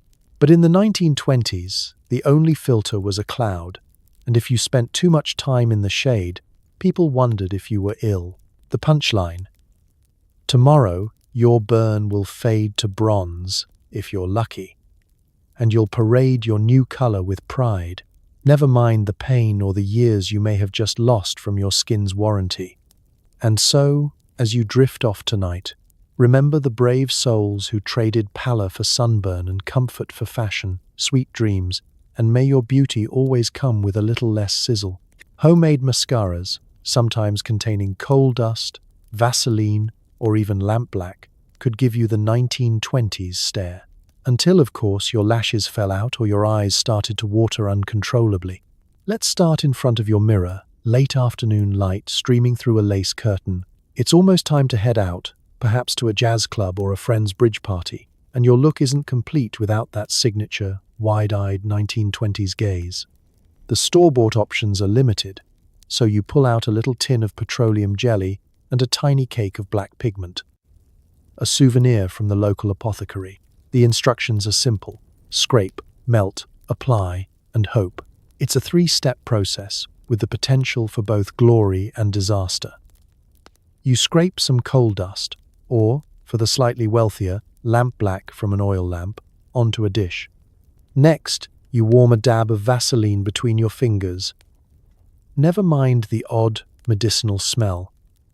Then you mix the two together into a sticky, sooty paste.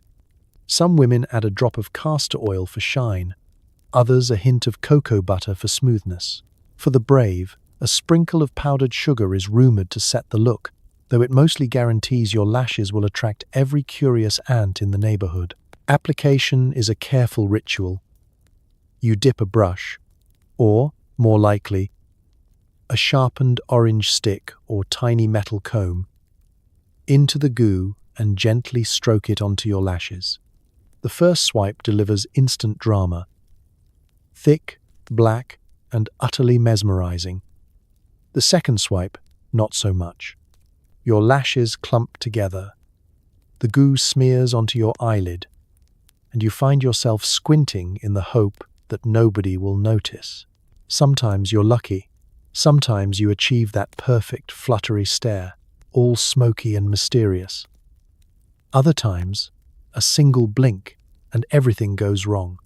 The mixture melts, your lashes droop, and a single errant tear threatens to transform your artistry into raccoon chic. Worse, the coal dust has a tendency to migrate, settling under your eyes and giving you a look more depressed raccoon than sultry starlet. But that's just the best-case scenario. For the unlucky, the drama is far more intense. Coal dust is not exactly FDA approved. A slip of the brush can send flecks into your eye, bringing tears, redness, and a stinging that rivals anything from your love life. Some women develop chronic eye infections. Others find their lashes start to fall out in clumps, casualties of the endless tug-of-war between glamour and common sense. Of course, salons jump in to offer solutions. Some offer lash dyeing, painting each lash with a caustic solution said to last for days, sometimes weeks. The stinging, they assure you, is just proof it's working. Others peddle permanent mascara, a mixture of tar and wax that promises to withstand rain, sweat, and heartbreak. The reality? It mostly withstands soap and sometimes never comes off at all. Let's compare to today. Modern mascaras promise length, volume, waterproofing, and most importantly, safety. If your lashes fall out after a single use, the product is recalled. In the 1920s, you simply started again.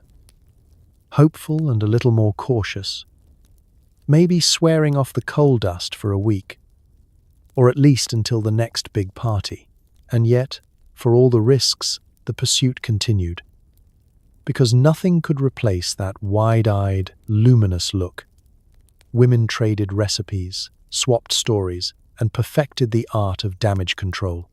Vaseline to soothe, castor oil to encourage regrowth, and a quiet hope that maybe, just maybe, next time would be different. So tonight, as you wash your face and your mascara glides away in a single swipe, think of the bold pioneers who risked it all for lashes that dazzled, if only for one night.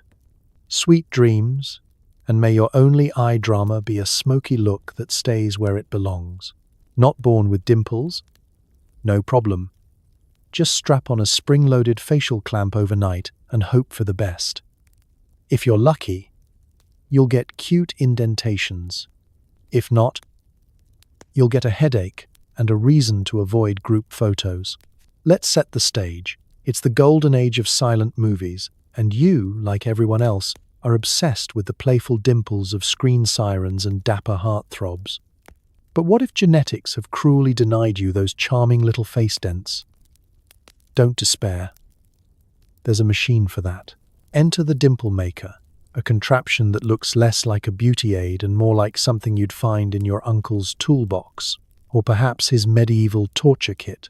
You receive the device in the mail, packed in a velvet-lined box with a pamphlet promising instant charisma and irresistible charm. It's essentially a metal headband, with two small clamps designed to press into your cheeks with the persistence of a grudge. The instructions are simple. Position for symmetry, wind the springs, and wear overnight for best results. You dutifully obey, slotting the clamps into place, adjusting the tension, and glancing at your reflection. The effect is somewhere between jazz, age, cyborg, and accidental dental patient. As you prepare for bed, the device pinches your cheeks, reminding you with every movement that beauty is, above all, endurance. You try to sleep, but every time you roll over, the springs creak, and your head throbs. After an hour, your face is numb. After 3, you've mentally negotiated with every beauty deity you can name, promising to never complain about your natural smile again. Your dreams are full of bizarre scenarios. Entering a dinner party with perfect dimples and no teeth, or winning a beauty pageant judged entirely by mechanical engineers. Morning arrives with a special kind of dread. You unfasten the device, cheeks aching, and rush to the mirror. The moment of truth. Are those dimples or just deep, temporary dents? If you're lucky, there's a faint dimple, adorable, mysterious, and gone by lunchtime. More often, there's just a sore spot, an awkward red imprint, and a newfound appreciation for your original face. For the bold, persistence is key. Women wear the dimple machine for weeks, upping the spring tension each night, hopeful that their cheeks will learn the art of dimpled joy. Beauty magazines publish testimonials. I never knew happiness until my left cheek caved in. Others quietly pass the device along to less discerning friends, claiming, "You simply have to try it." I can almost smile again. The risks are real. Some women develop bruises. Others report mild nerve damage, temporary facial paralysis, or the inability to chew comfortably for days.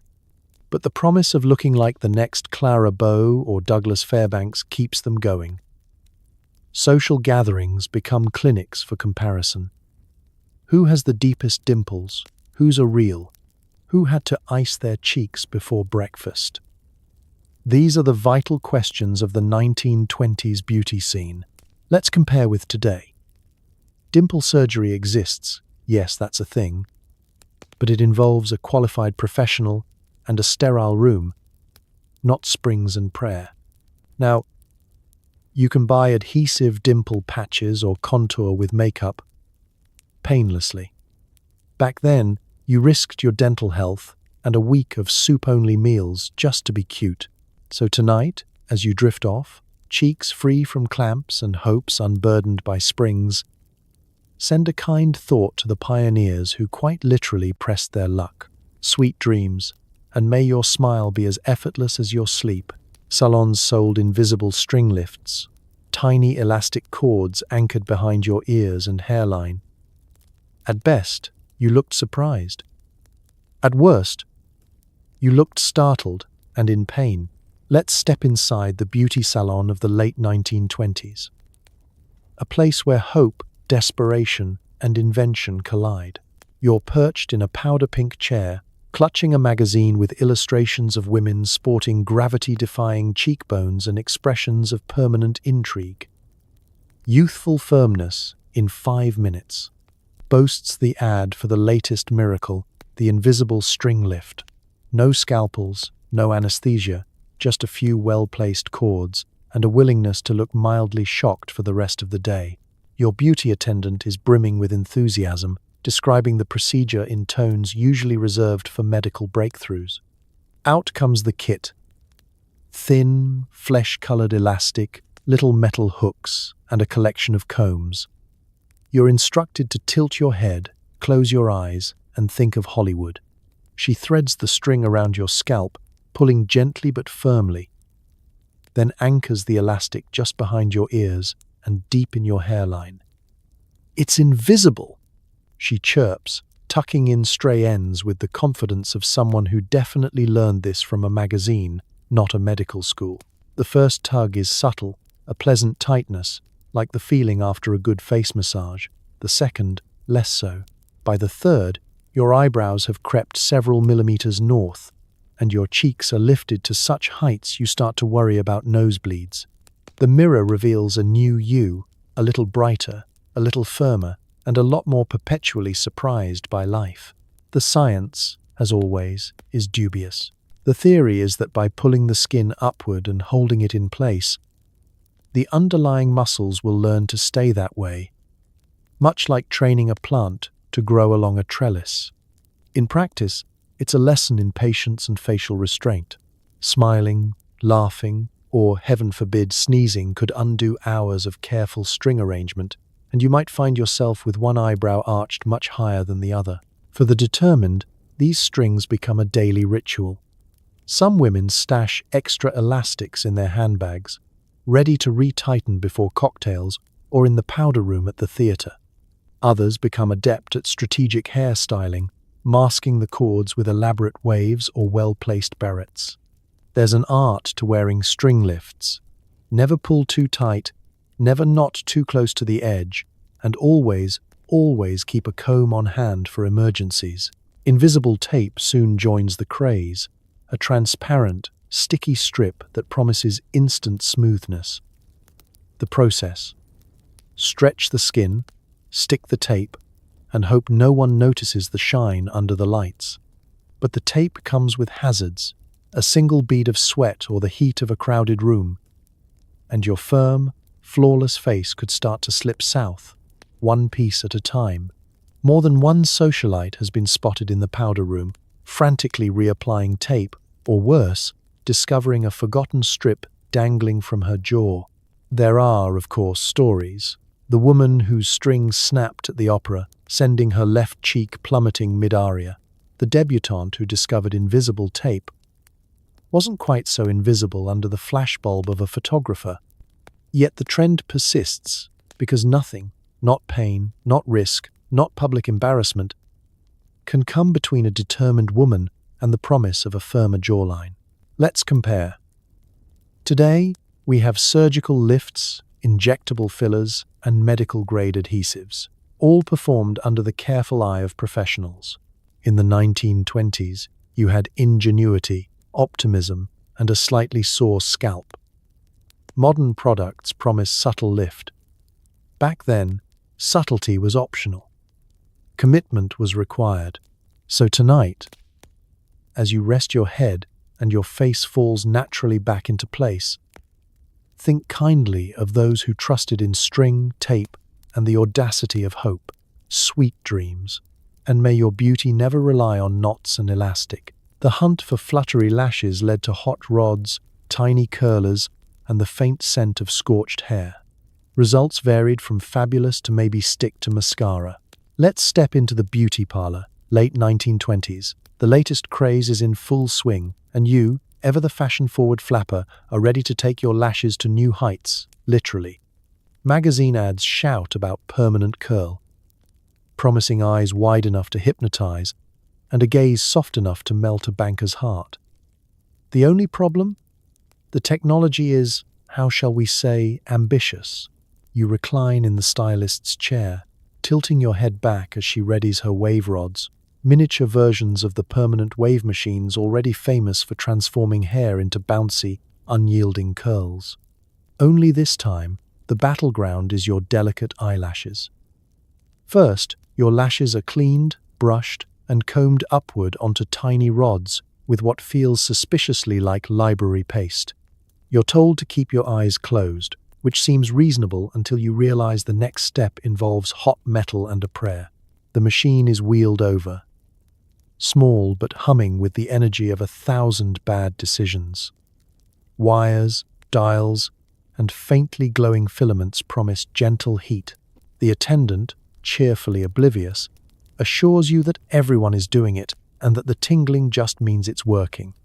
The rods warm up, and your lashes begin to sizzle quietly, the room filling with the unmistakable aroma of singed keratin. You grip the chair, promising yourself that beauty is worth the risk. After all, if Clara Bow can pull it off, so can you. You try not to think about the cautionary tales. The friend who left with perfect lashes and a faint chemical burn on her lid. The cousin whose lashes curled all right but in a direction no one anticipated. You remember her, blinking in confusion at the dance hall, lashes pointing bravely west while her gaze lingered east. Time passes, far longer than you'd hoped.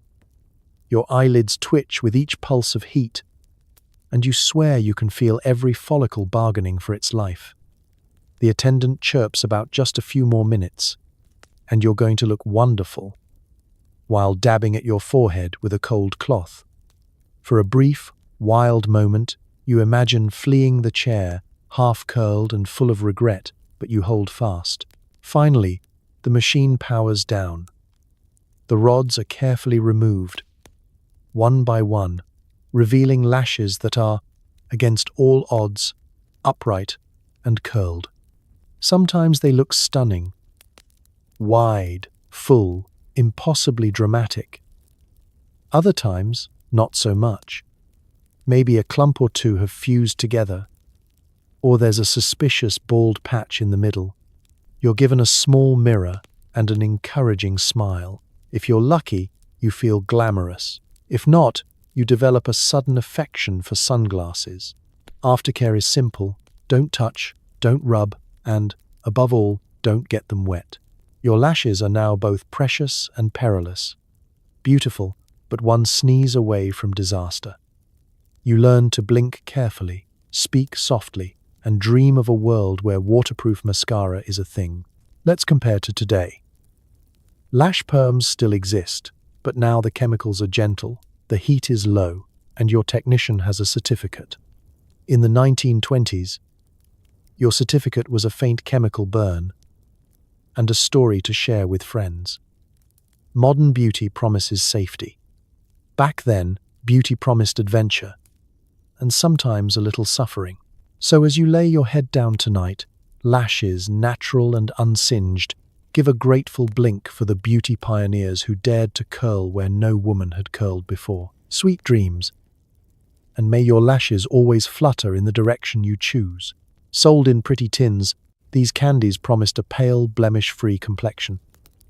Ingredients: sugar, flavoring, and, oh yes, a sprinkling of arsenic. Safe as long as you didn't chew. Let's step back into the department store beauty aisle of 1923. Shelves glimmer with glass jars, delicate powders, and tucked among the face creams, a little metal tin labeled Dr. Rose's Complexion Wafers for perfect purity. The saleswoman, herself a walking advertisement for ghostly pale skin, assures you that just a wafer a day will keep your cheeks clear and your rivals guessing. The instructions are charming. Let dissolve on the tongue for maximum benefit. The ingredients list, if you bother to read it, is short and mysterious. Sugar, natural flavors, and trace minerals. You pop one in your mouth and feel instantly sophisticated, if slightly nervous. Why arsenic, you might ask? Well, in the age before Photoshop and reliable concealer, a flawless complexion was the ultimate prize. Doctors had long known arsenic could lighten the skin, though, admittedly, it also did less delightful things if taken in quantity. But what's a little risk in pursuit of perfection? Magazines and beauty manuals raved about the porcelain finish these wafers provided. A must for debutantes, brides, and ladies of distinction, boasted the ads, careful to gloss over the fact that these candies came with more warnings than a box of dynamite. You keep your tin tucked in your handbag, right beside your compact and a stick of rouge. Every day, you sneak a wafer, savoring the sugary taste, and hoping for the day when your freckles fade and your skin glows with ethereal pallor. Friends notice you seem brighter somehow, though you suspect it's just the faint sheen of nervous perspiration. At social gatherings, women trade stories. My cousin's friend in Boston swears by them. I heard the lady at the next table hasn't had a blemish in months. No one mentions the whispers of headaches, queasiness, or the odd rumor of someone fainting at a garden party. The secret, everyone agrees, is not to chew. Chewing releases more arsenic at once, and even the bravest socialites know that's flirting with disaster. You dissolve the wafer slowly, quietly, at the back of the classroom or the theater. The taste is oddly medicinal. You start to read up on arsenic poisoning just in case. What are a few dizzy spells if your complexion glows? But there's always someone who takes it too far. Maybe she wants overnight results. Maybe she's just extra devoted. Suddenly, she's missing from bridge club or sporting an alarming shade of green around the edges. Doctors grow suspicious. The newspapers, always eager for a scandal, publish stories of arsenic mishaps, carefully worded, lest they anger the powerful beauty lobby. Eventually, physicians issue warnings. But for years, the wafers stay on the shelves. Modern readers might cringe. But back then, the world was different. The pursuit of beauty came with real risks and real side effects. If your skin grew pale and clear, it was considered a win. If your hair started falling out or your stomach rebelled, well, that was the price of fashion. Let's compare to today. Modern skincare still chases flawless complexions, but the ingredients are, mostly, non-toxic, the warnings explicit, and the beauty claims tested, sometimes. Now, we worry about parabens and sulfates, not accidental poisoning. Clean beauty means mineral sunscreen, not trace minerals you hope won't send you to the doctor. So as you drift off tonight, face cream gently sinking in, remember the determined souls who risked it all for a little extra glow. Sweet dreams, and may your beauty never require a warning label or an antidote. Some women took full-body whitening baths using bleach or peroxide. It didn't just lighten skin, it erased dignity, hope, and sometimes a layer of the epidermis. Let's float back to a 1920s bathroom, gleaming with tile, the sharp scent of cleaning agents hanging in the air. On the countertop, among the powders and lotions, sits a bottle labeled Superlative Whitening Solution Guaranteed Radiance. The fine print may cause mild tingling, temporary redness, and other delightful surprises. The goal: porcelain skin, the mark of youth, luxury, and having never worked a day outside. The reality? More like the world's least relaxing spa day. The ritual begins. First, you draw a bath.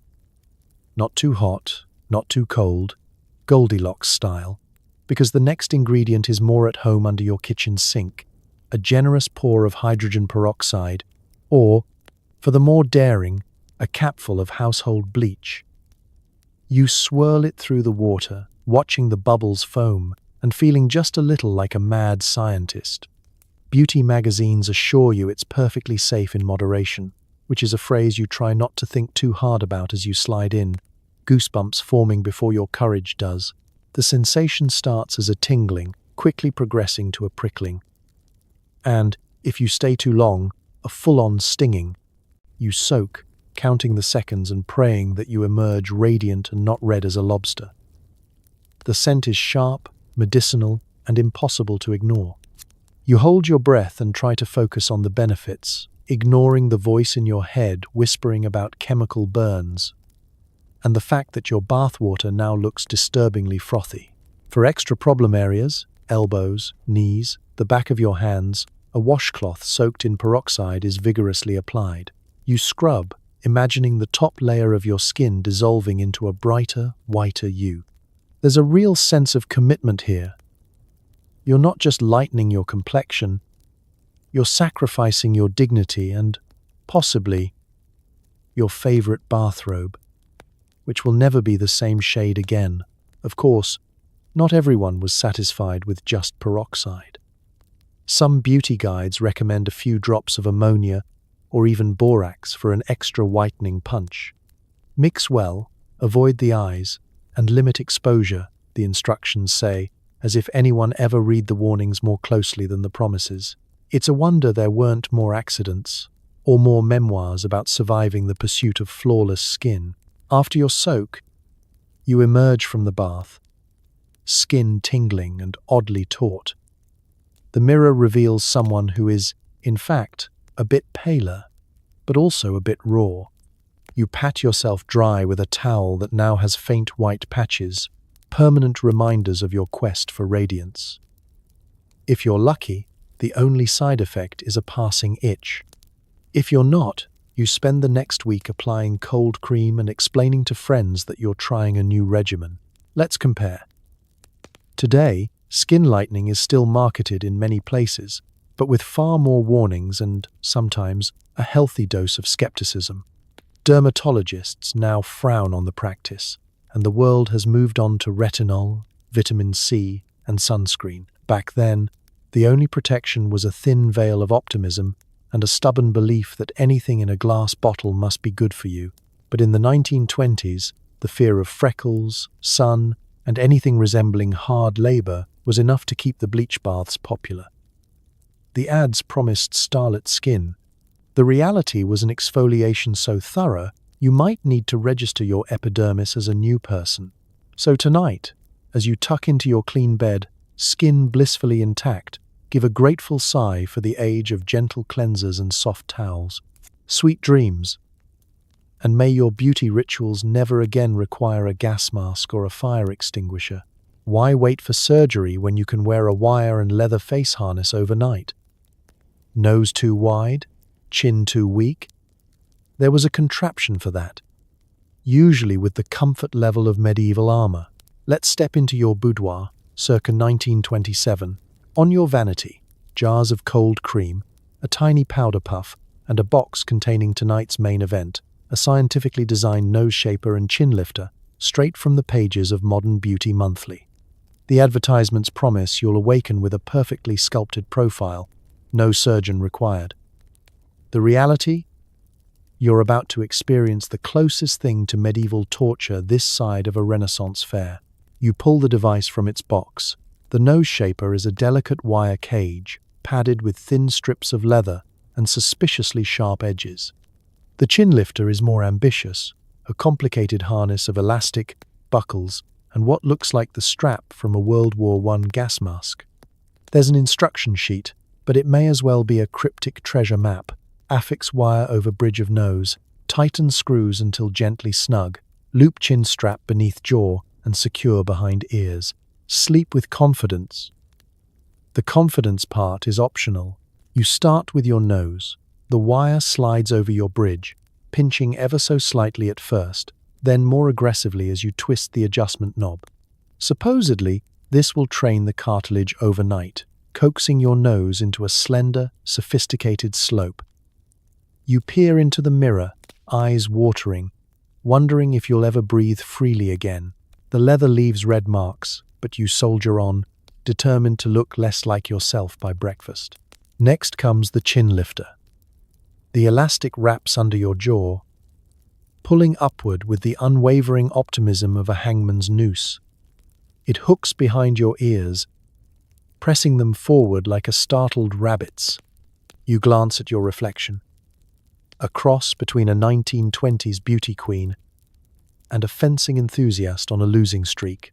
The science is, predictably, shaky. Beauty experts insist that regular use will reshape your features, but most users report only numbness, skin creases, and the acute awareness that their partners are struggling not to laugh. But you, committed to the cause, climb into bed, arrange your pillow just so, and try not to think about the possibility of waking up with a perfectly molded nose and a permanently surprised expression. Sleeping is another challenge entirely. Every toss and turn tightens the wires or pulls the chin strap. You wake at 2 a.m. with a tingling face and a desperate need to remove the contraption. But you resist, after all. Beauty is pain, and tonight's pain is tomorrow's perfect profile. You drift in and out of sleep, haunted by dreams of running late for work because you're still unwinding your face. Morning comes, and you unfasten the harness with trembling hands. Your nose is a little red, your chin a bit sore, but perhaps, just perhaps, a fraction of a millimeter slimmer or perkier. Or maybe it's just the swelling. You tell yourself it's working as you cover the marks with a dab of powder and a lot of hope. Salons catch on to the craze, offering custom-fitting sessions for the more fashion-forward. At parties, women compare stories and gadgets, each convinced hers is the one that will finally perfect her side profile. The bravest even try to wear their nose shapers while hosting bridge, resulting in an unending stream of awkward compliments and suppressed giggles. Let's compare. Today, you can sculpt your face with contour makeup, gentle facial rollers, or, if you must, actual surgery. In the 1920s, a wire cage and a positive attitude were your best tools. Beauty was DIY, often hazardous, and always a bit of a gamble. So tonight, as you snuggle into your pillow, face harness-free, send a grateful thought to those who tried to bend bone with buckles and leather. Sweet dreams, and may your features find their own way, no wrench required.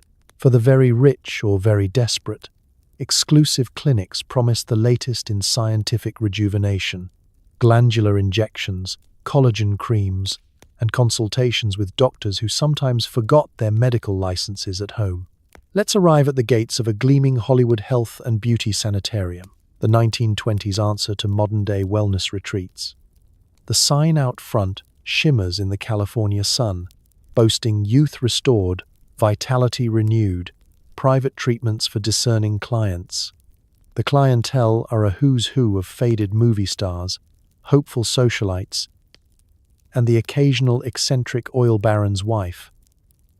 All of them have the same goal: turn back the clock, no matter how peculiar or hazardous the method. Inside, everything feels expensive and faintly medical. Marble floors, white lab coats, staff that speak in hushed, reverent tones about advances in cellular science.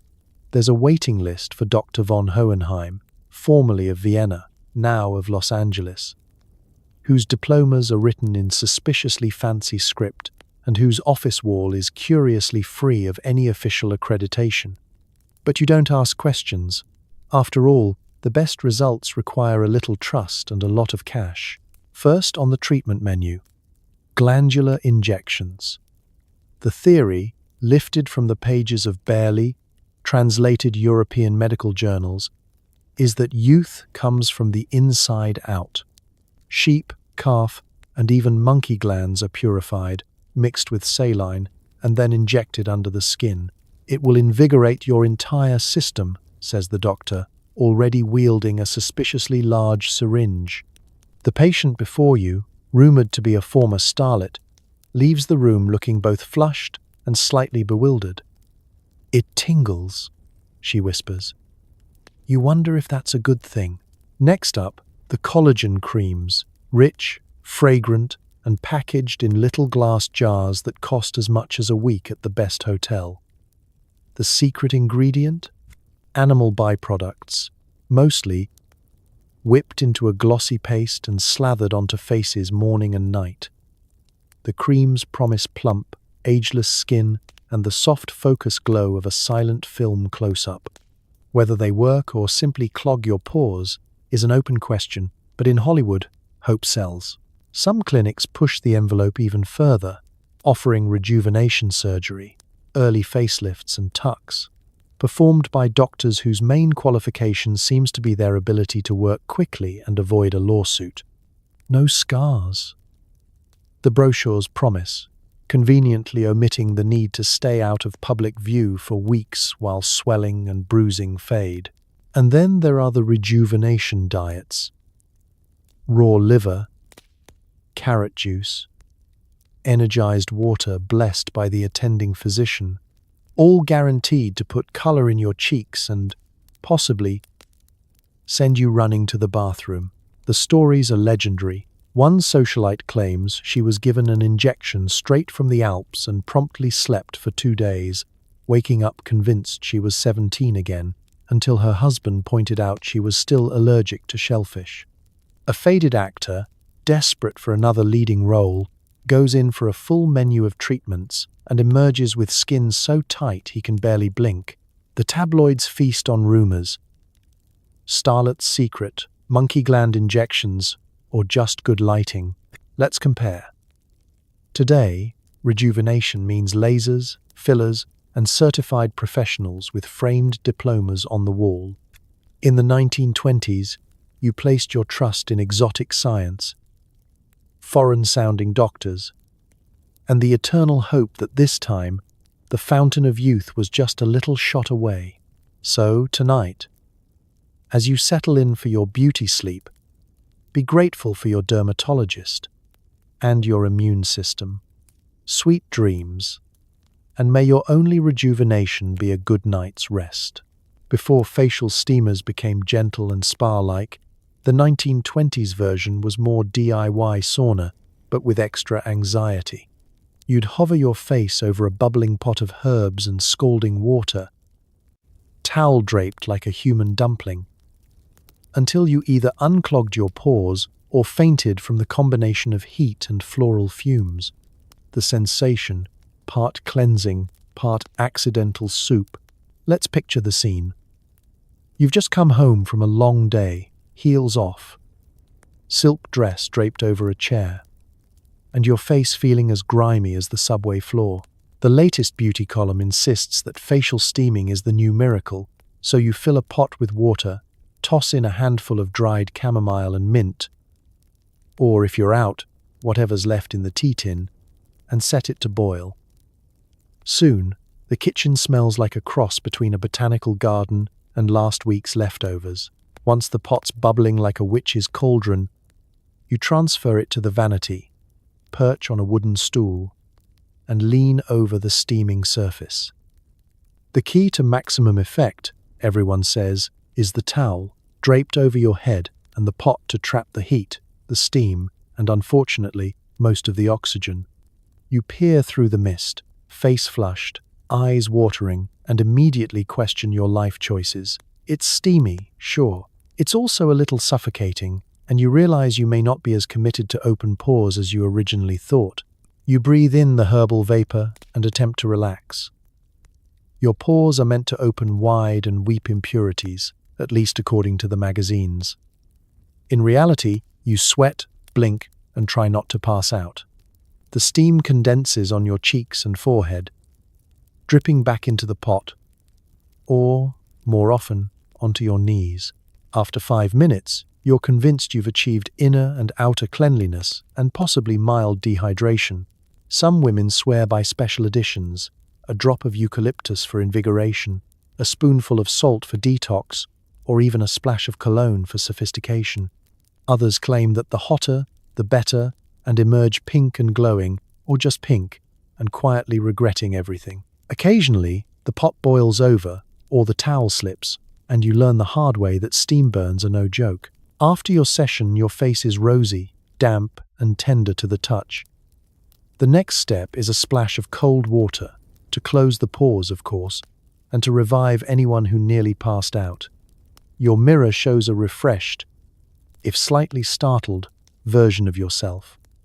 Maybe your skin looks brighter. Maybe you just look surprised to have survived. The dangers of home steaming are legendary. There's the cousin who fainted from the heat and woke up face first in the herb pot. The neighbor who tried it with only boiling water and left her cheeks red for days. There's even the bold beauty who used essential oils far too liberally and ended up smelling like a perfume counter exploded in her kitchen. Yet, for all the risks, the ritual persists.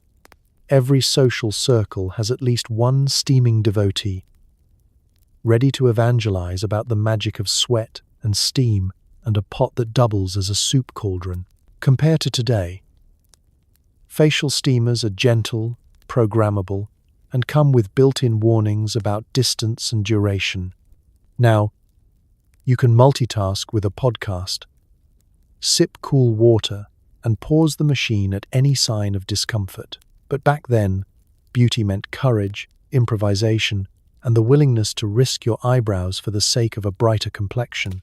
So tonight, as you drift off, face unscalded and towel-free, remember the brave souls who sweated it out before you, sometimes literally. Sweet dreams, and may your beauty always stay just the right side of boiling. Before facial steamers became gentle and spa-like, the 1920s version was more DIY sauna, but with extra anxiety. You'd hover your face over a bubbling pot of herbs and scalding water, towel-draped like a human dumpling, until you either unclogged your pores or fainted from the combination of heat and floral fumes. The sensation, part cleansing, part accidental soup. Let's picture the scene. You've just come home from a long day, heels off, silk dress draped over a chair, and your face feeling as grimy as the subway floor. The latest beauty column insists that facial steaming is the new miracle, so you fill a pot with water, toss in a handful of dried chamomile and mint, or, if you're out, whatever's left in the tea tin, and set it to boil. Soon, the kitchen smells like a cross between a botanical garden and last week's leftovers. Once the pot's bubbling like a witch's cauldron, you transfer it to the vanity, perch on a wooden stool, and lean over the steaming surface.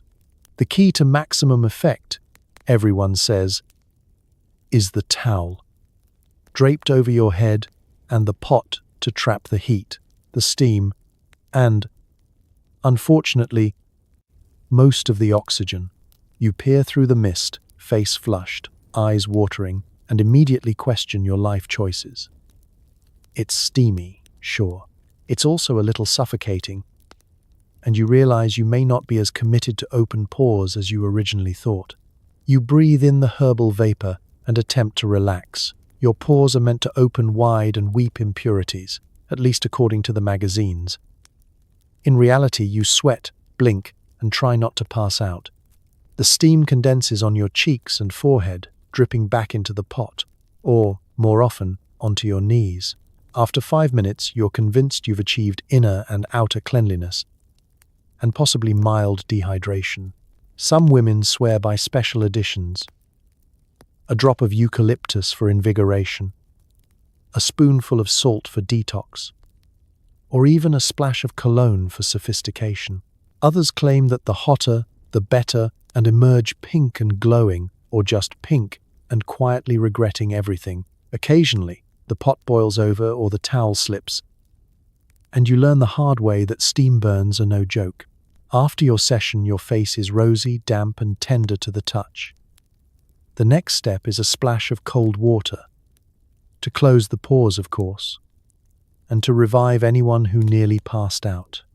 Your mirror shows a refreshed, if slightly startled, version of yourself. Maybe your skin looks brighter. Maybe you just look surprised to have survived.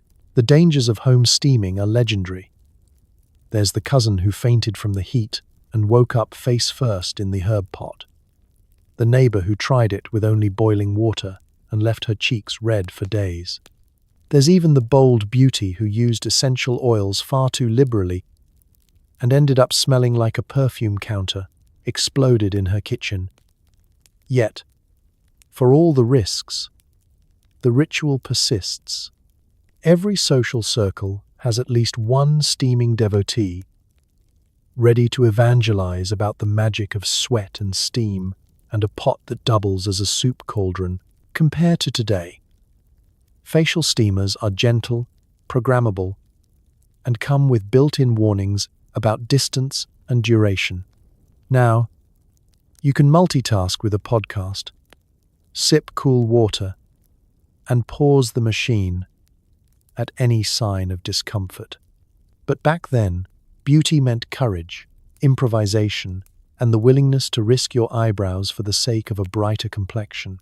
So tonight, as you drift off, face unscalded and towel-free, remember the brave souls who sweated it out before you.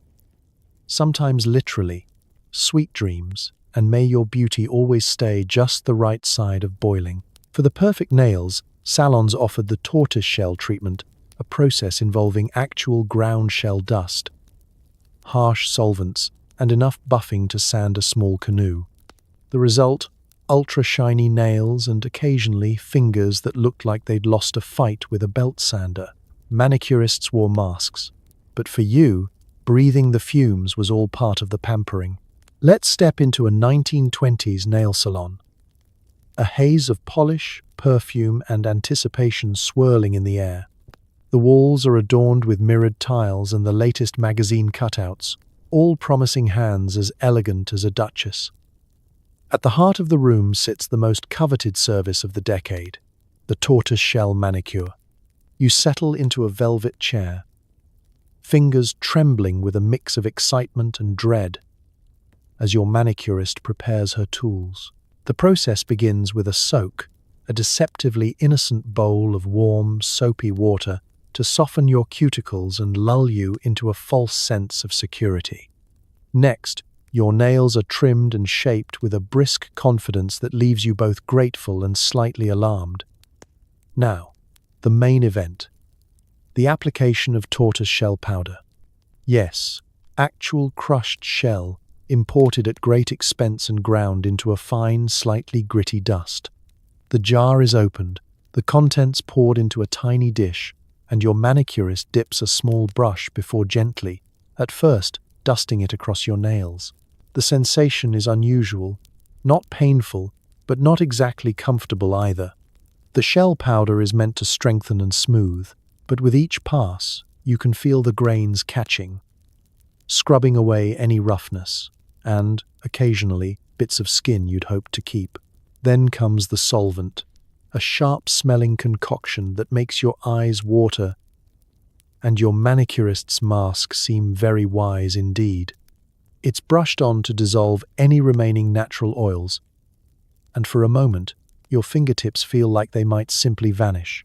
Next is the buffing. Oh, the buffing. Your manicurist wields her chamois cloth with the dedication of a woodworker finishing a prized piece of furniture.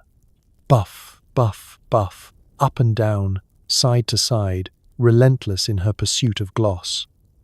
Your nails begin to gleam, true, but your finger beds start to ache. There's a fine line between elegant sheen and overzealous sanding, and this salon tends to blur it. Every so often, the manicurist pauses to reapply shell dust and solvent, declaring, "Perfection takes patience." You try not to flinch as another round of vigorous polishing begins, this time with a fresh layer of varnish that smells like a cross between a paint store and a chemistry lab. The other clients are in similar states. Some chatting brightly, others staring at their hands with the haunted gaze of those who know they will not grip a teacup comfortably for days. Let's compare to today. Modern manicures use gentle files, nourishing oils, and polishes that promise strength without the need for industrial solvents. Buffers are soft and flexible. Dust is made from minerals or ceramics. And the biggest hazard is usually picking a color that doesn't match your shoes. In the 1920s, the path to beauty was paved with grit, literal and figurative, and the only no-chip guarantee was the hope your nails didn't crack under pressure. As you leave the salon, your hands gleaming, you notice a faint throbbing at your fingertips, a gentle reminder of your devotion to fashion. Your nails are, undeniably, works of art. Your skin, meanwhile, is plotting its revenge, perhaps by peeling at the worst possible moment. So tonight, as you curl into bed, hands tucked gently under your pillow, be grateful for modern nail care.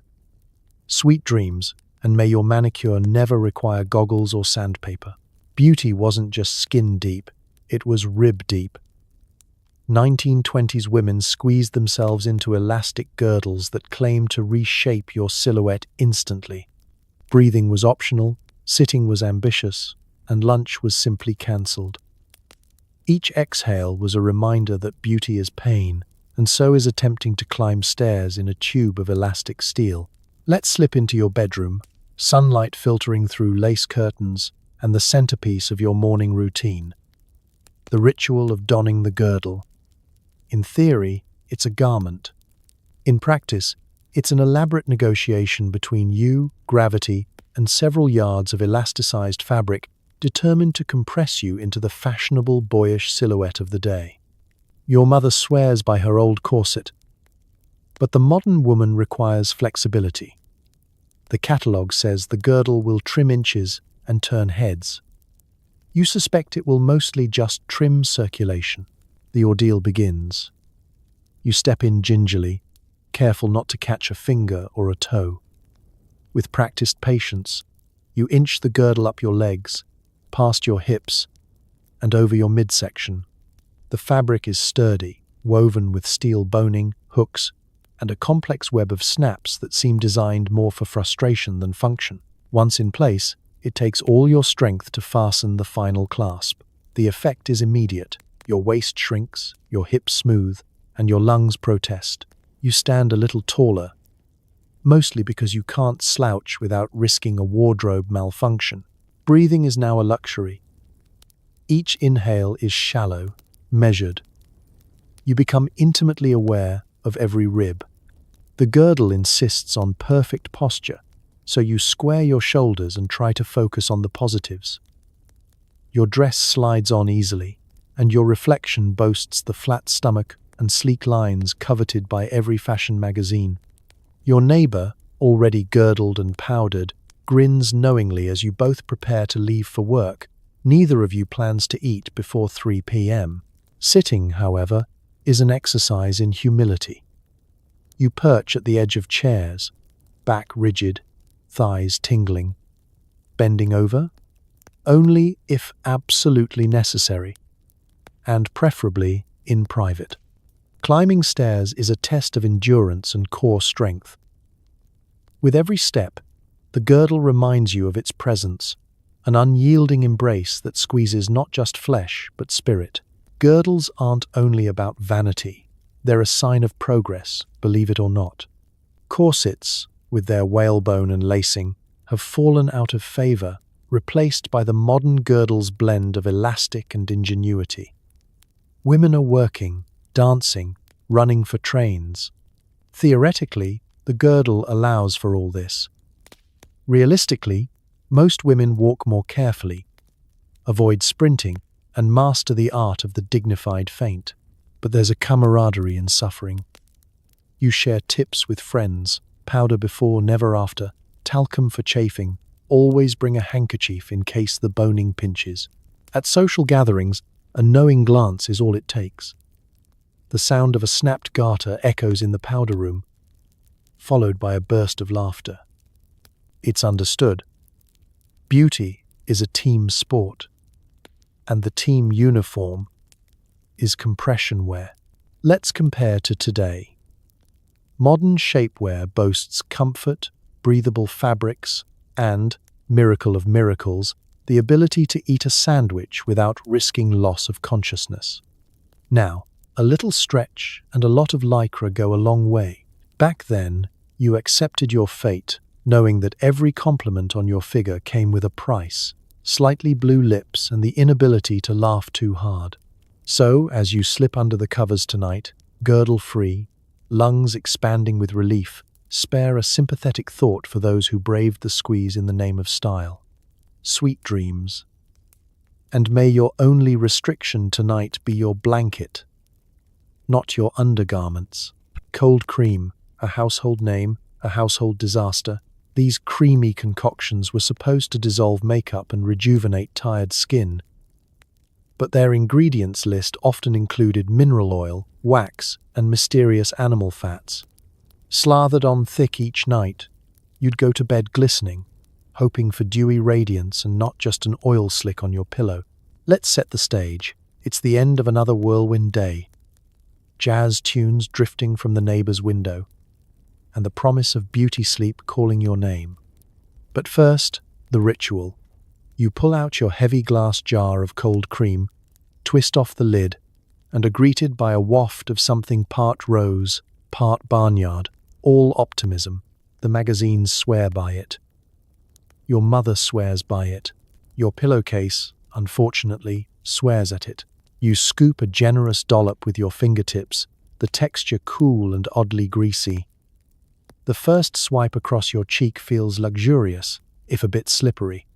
With circular motions, you begin to work it in. The cream turning your makeup into a sort of pastel watercolor across your face. Dissolves the day's cares. The advertisements promise.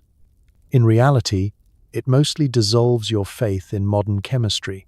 As you massage, the slick sheen grows, making your face reflect the lamplight with the tenacity of a waxed apple. Some formulas boast the addition of beeswax, olive oil, or soothing lanolin.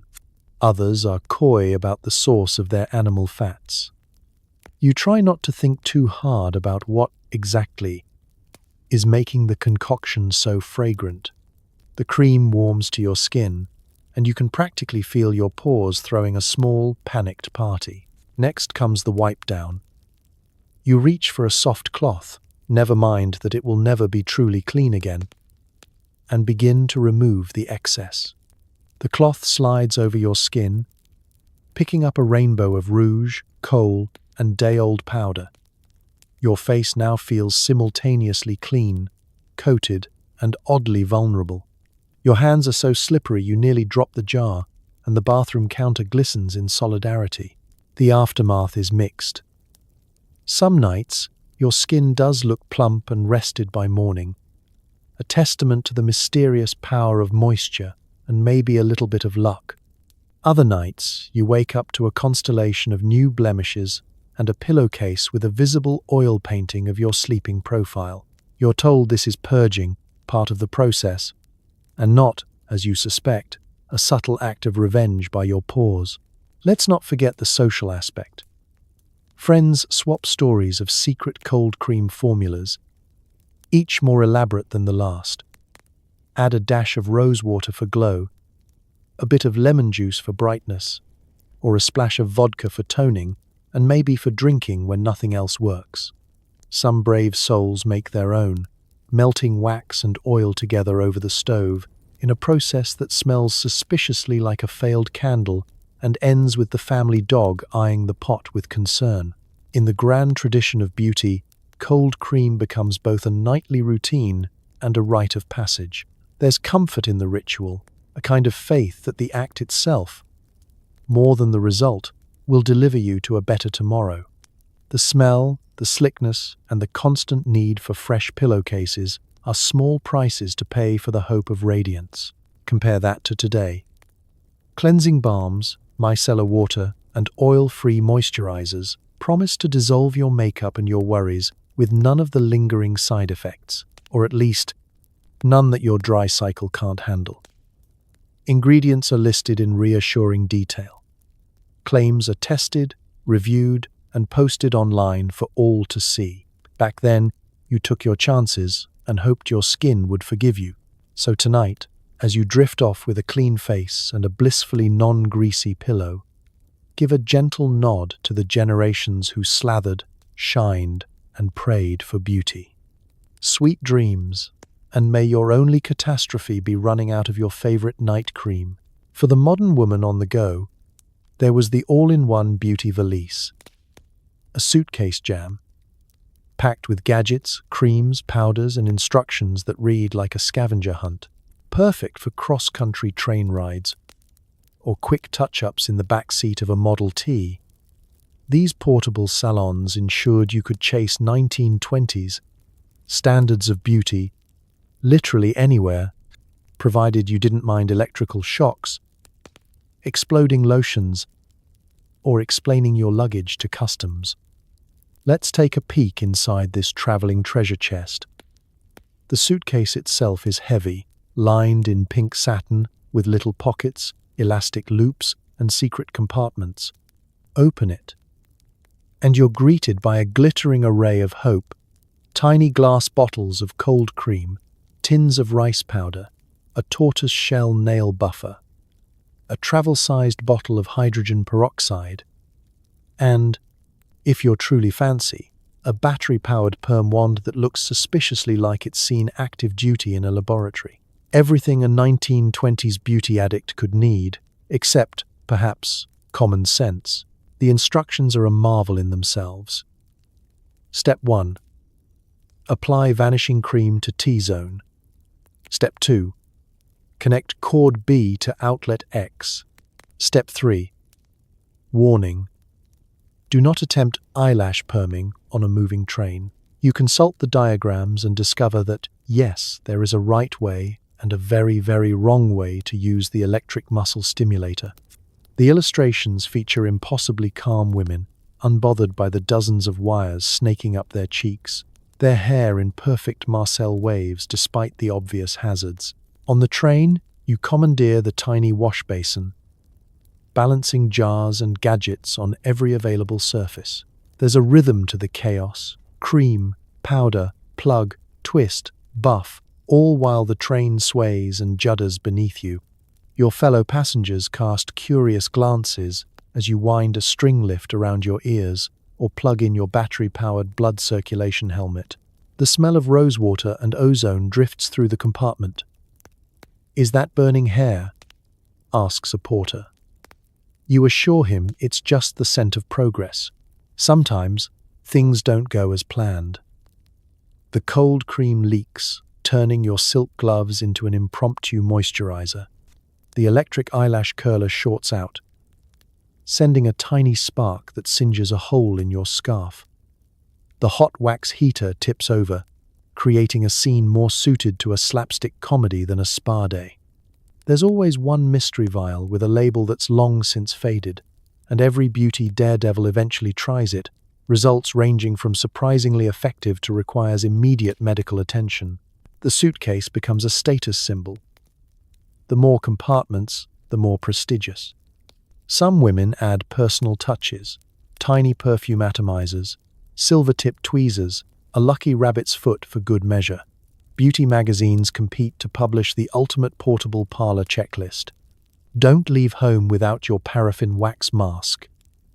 Be prepared for emergencies. Always pack an extra roll of invisible tape. There are, of course, stories.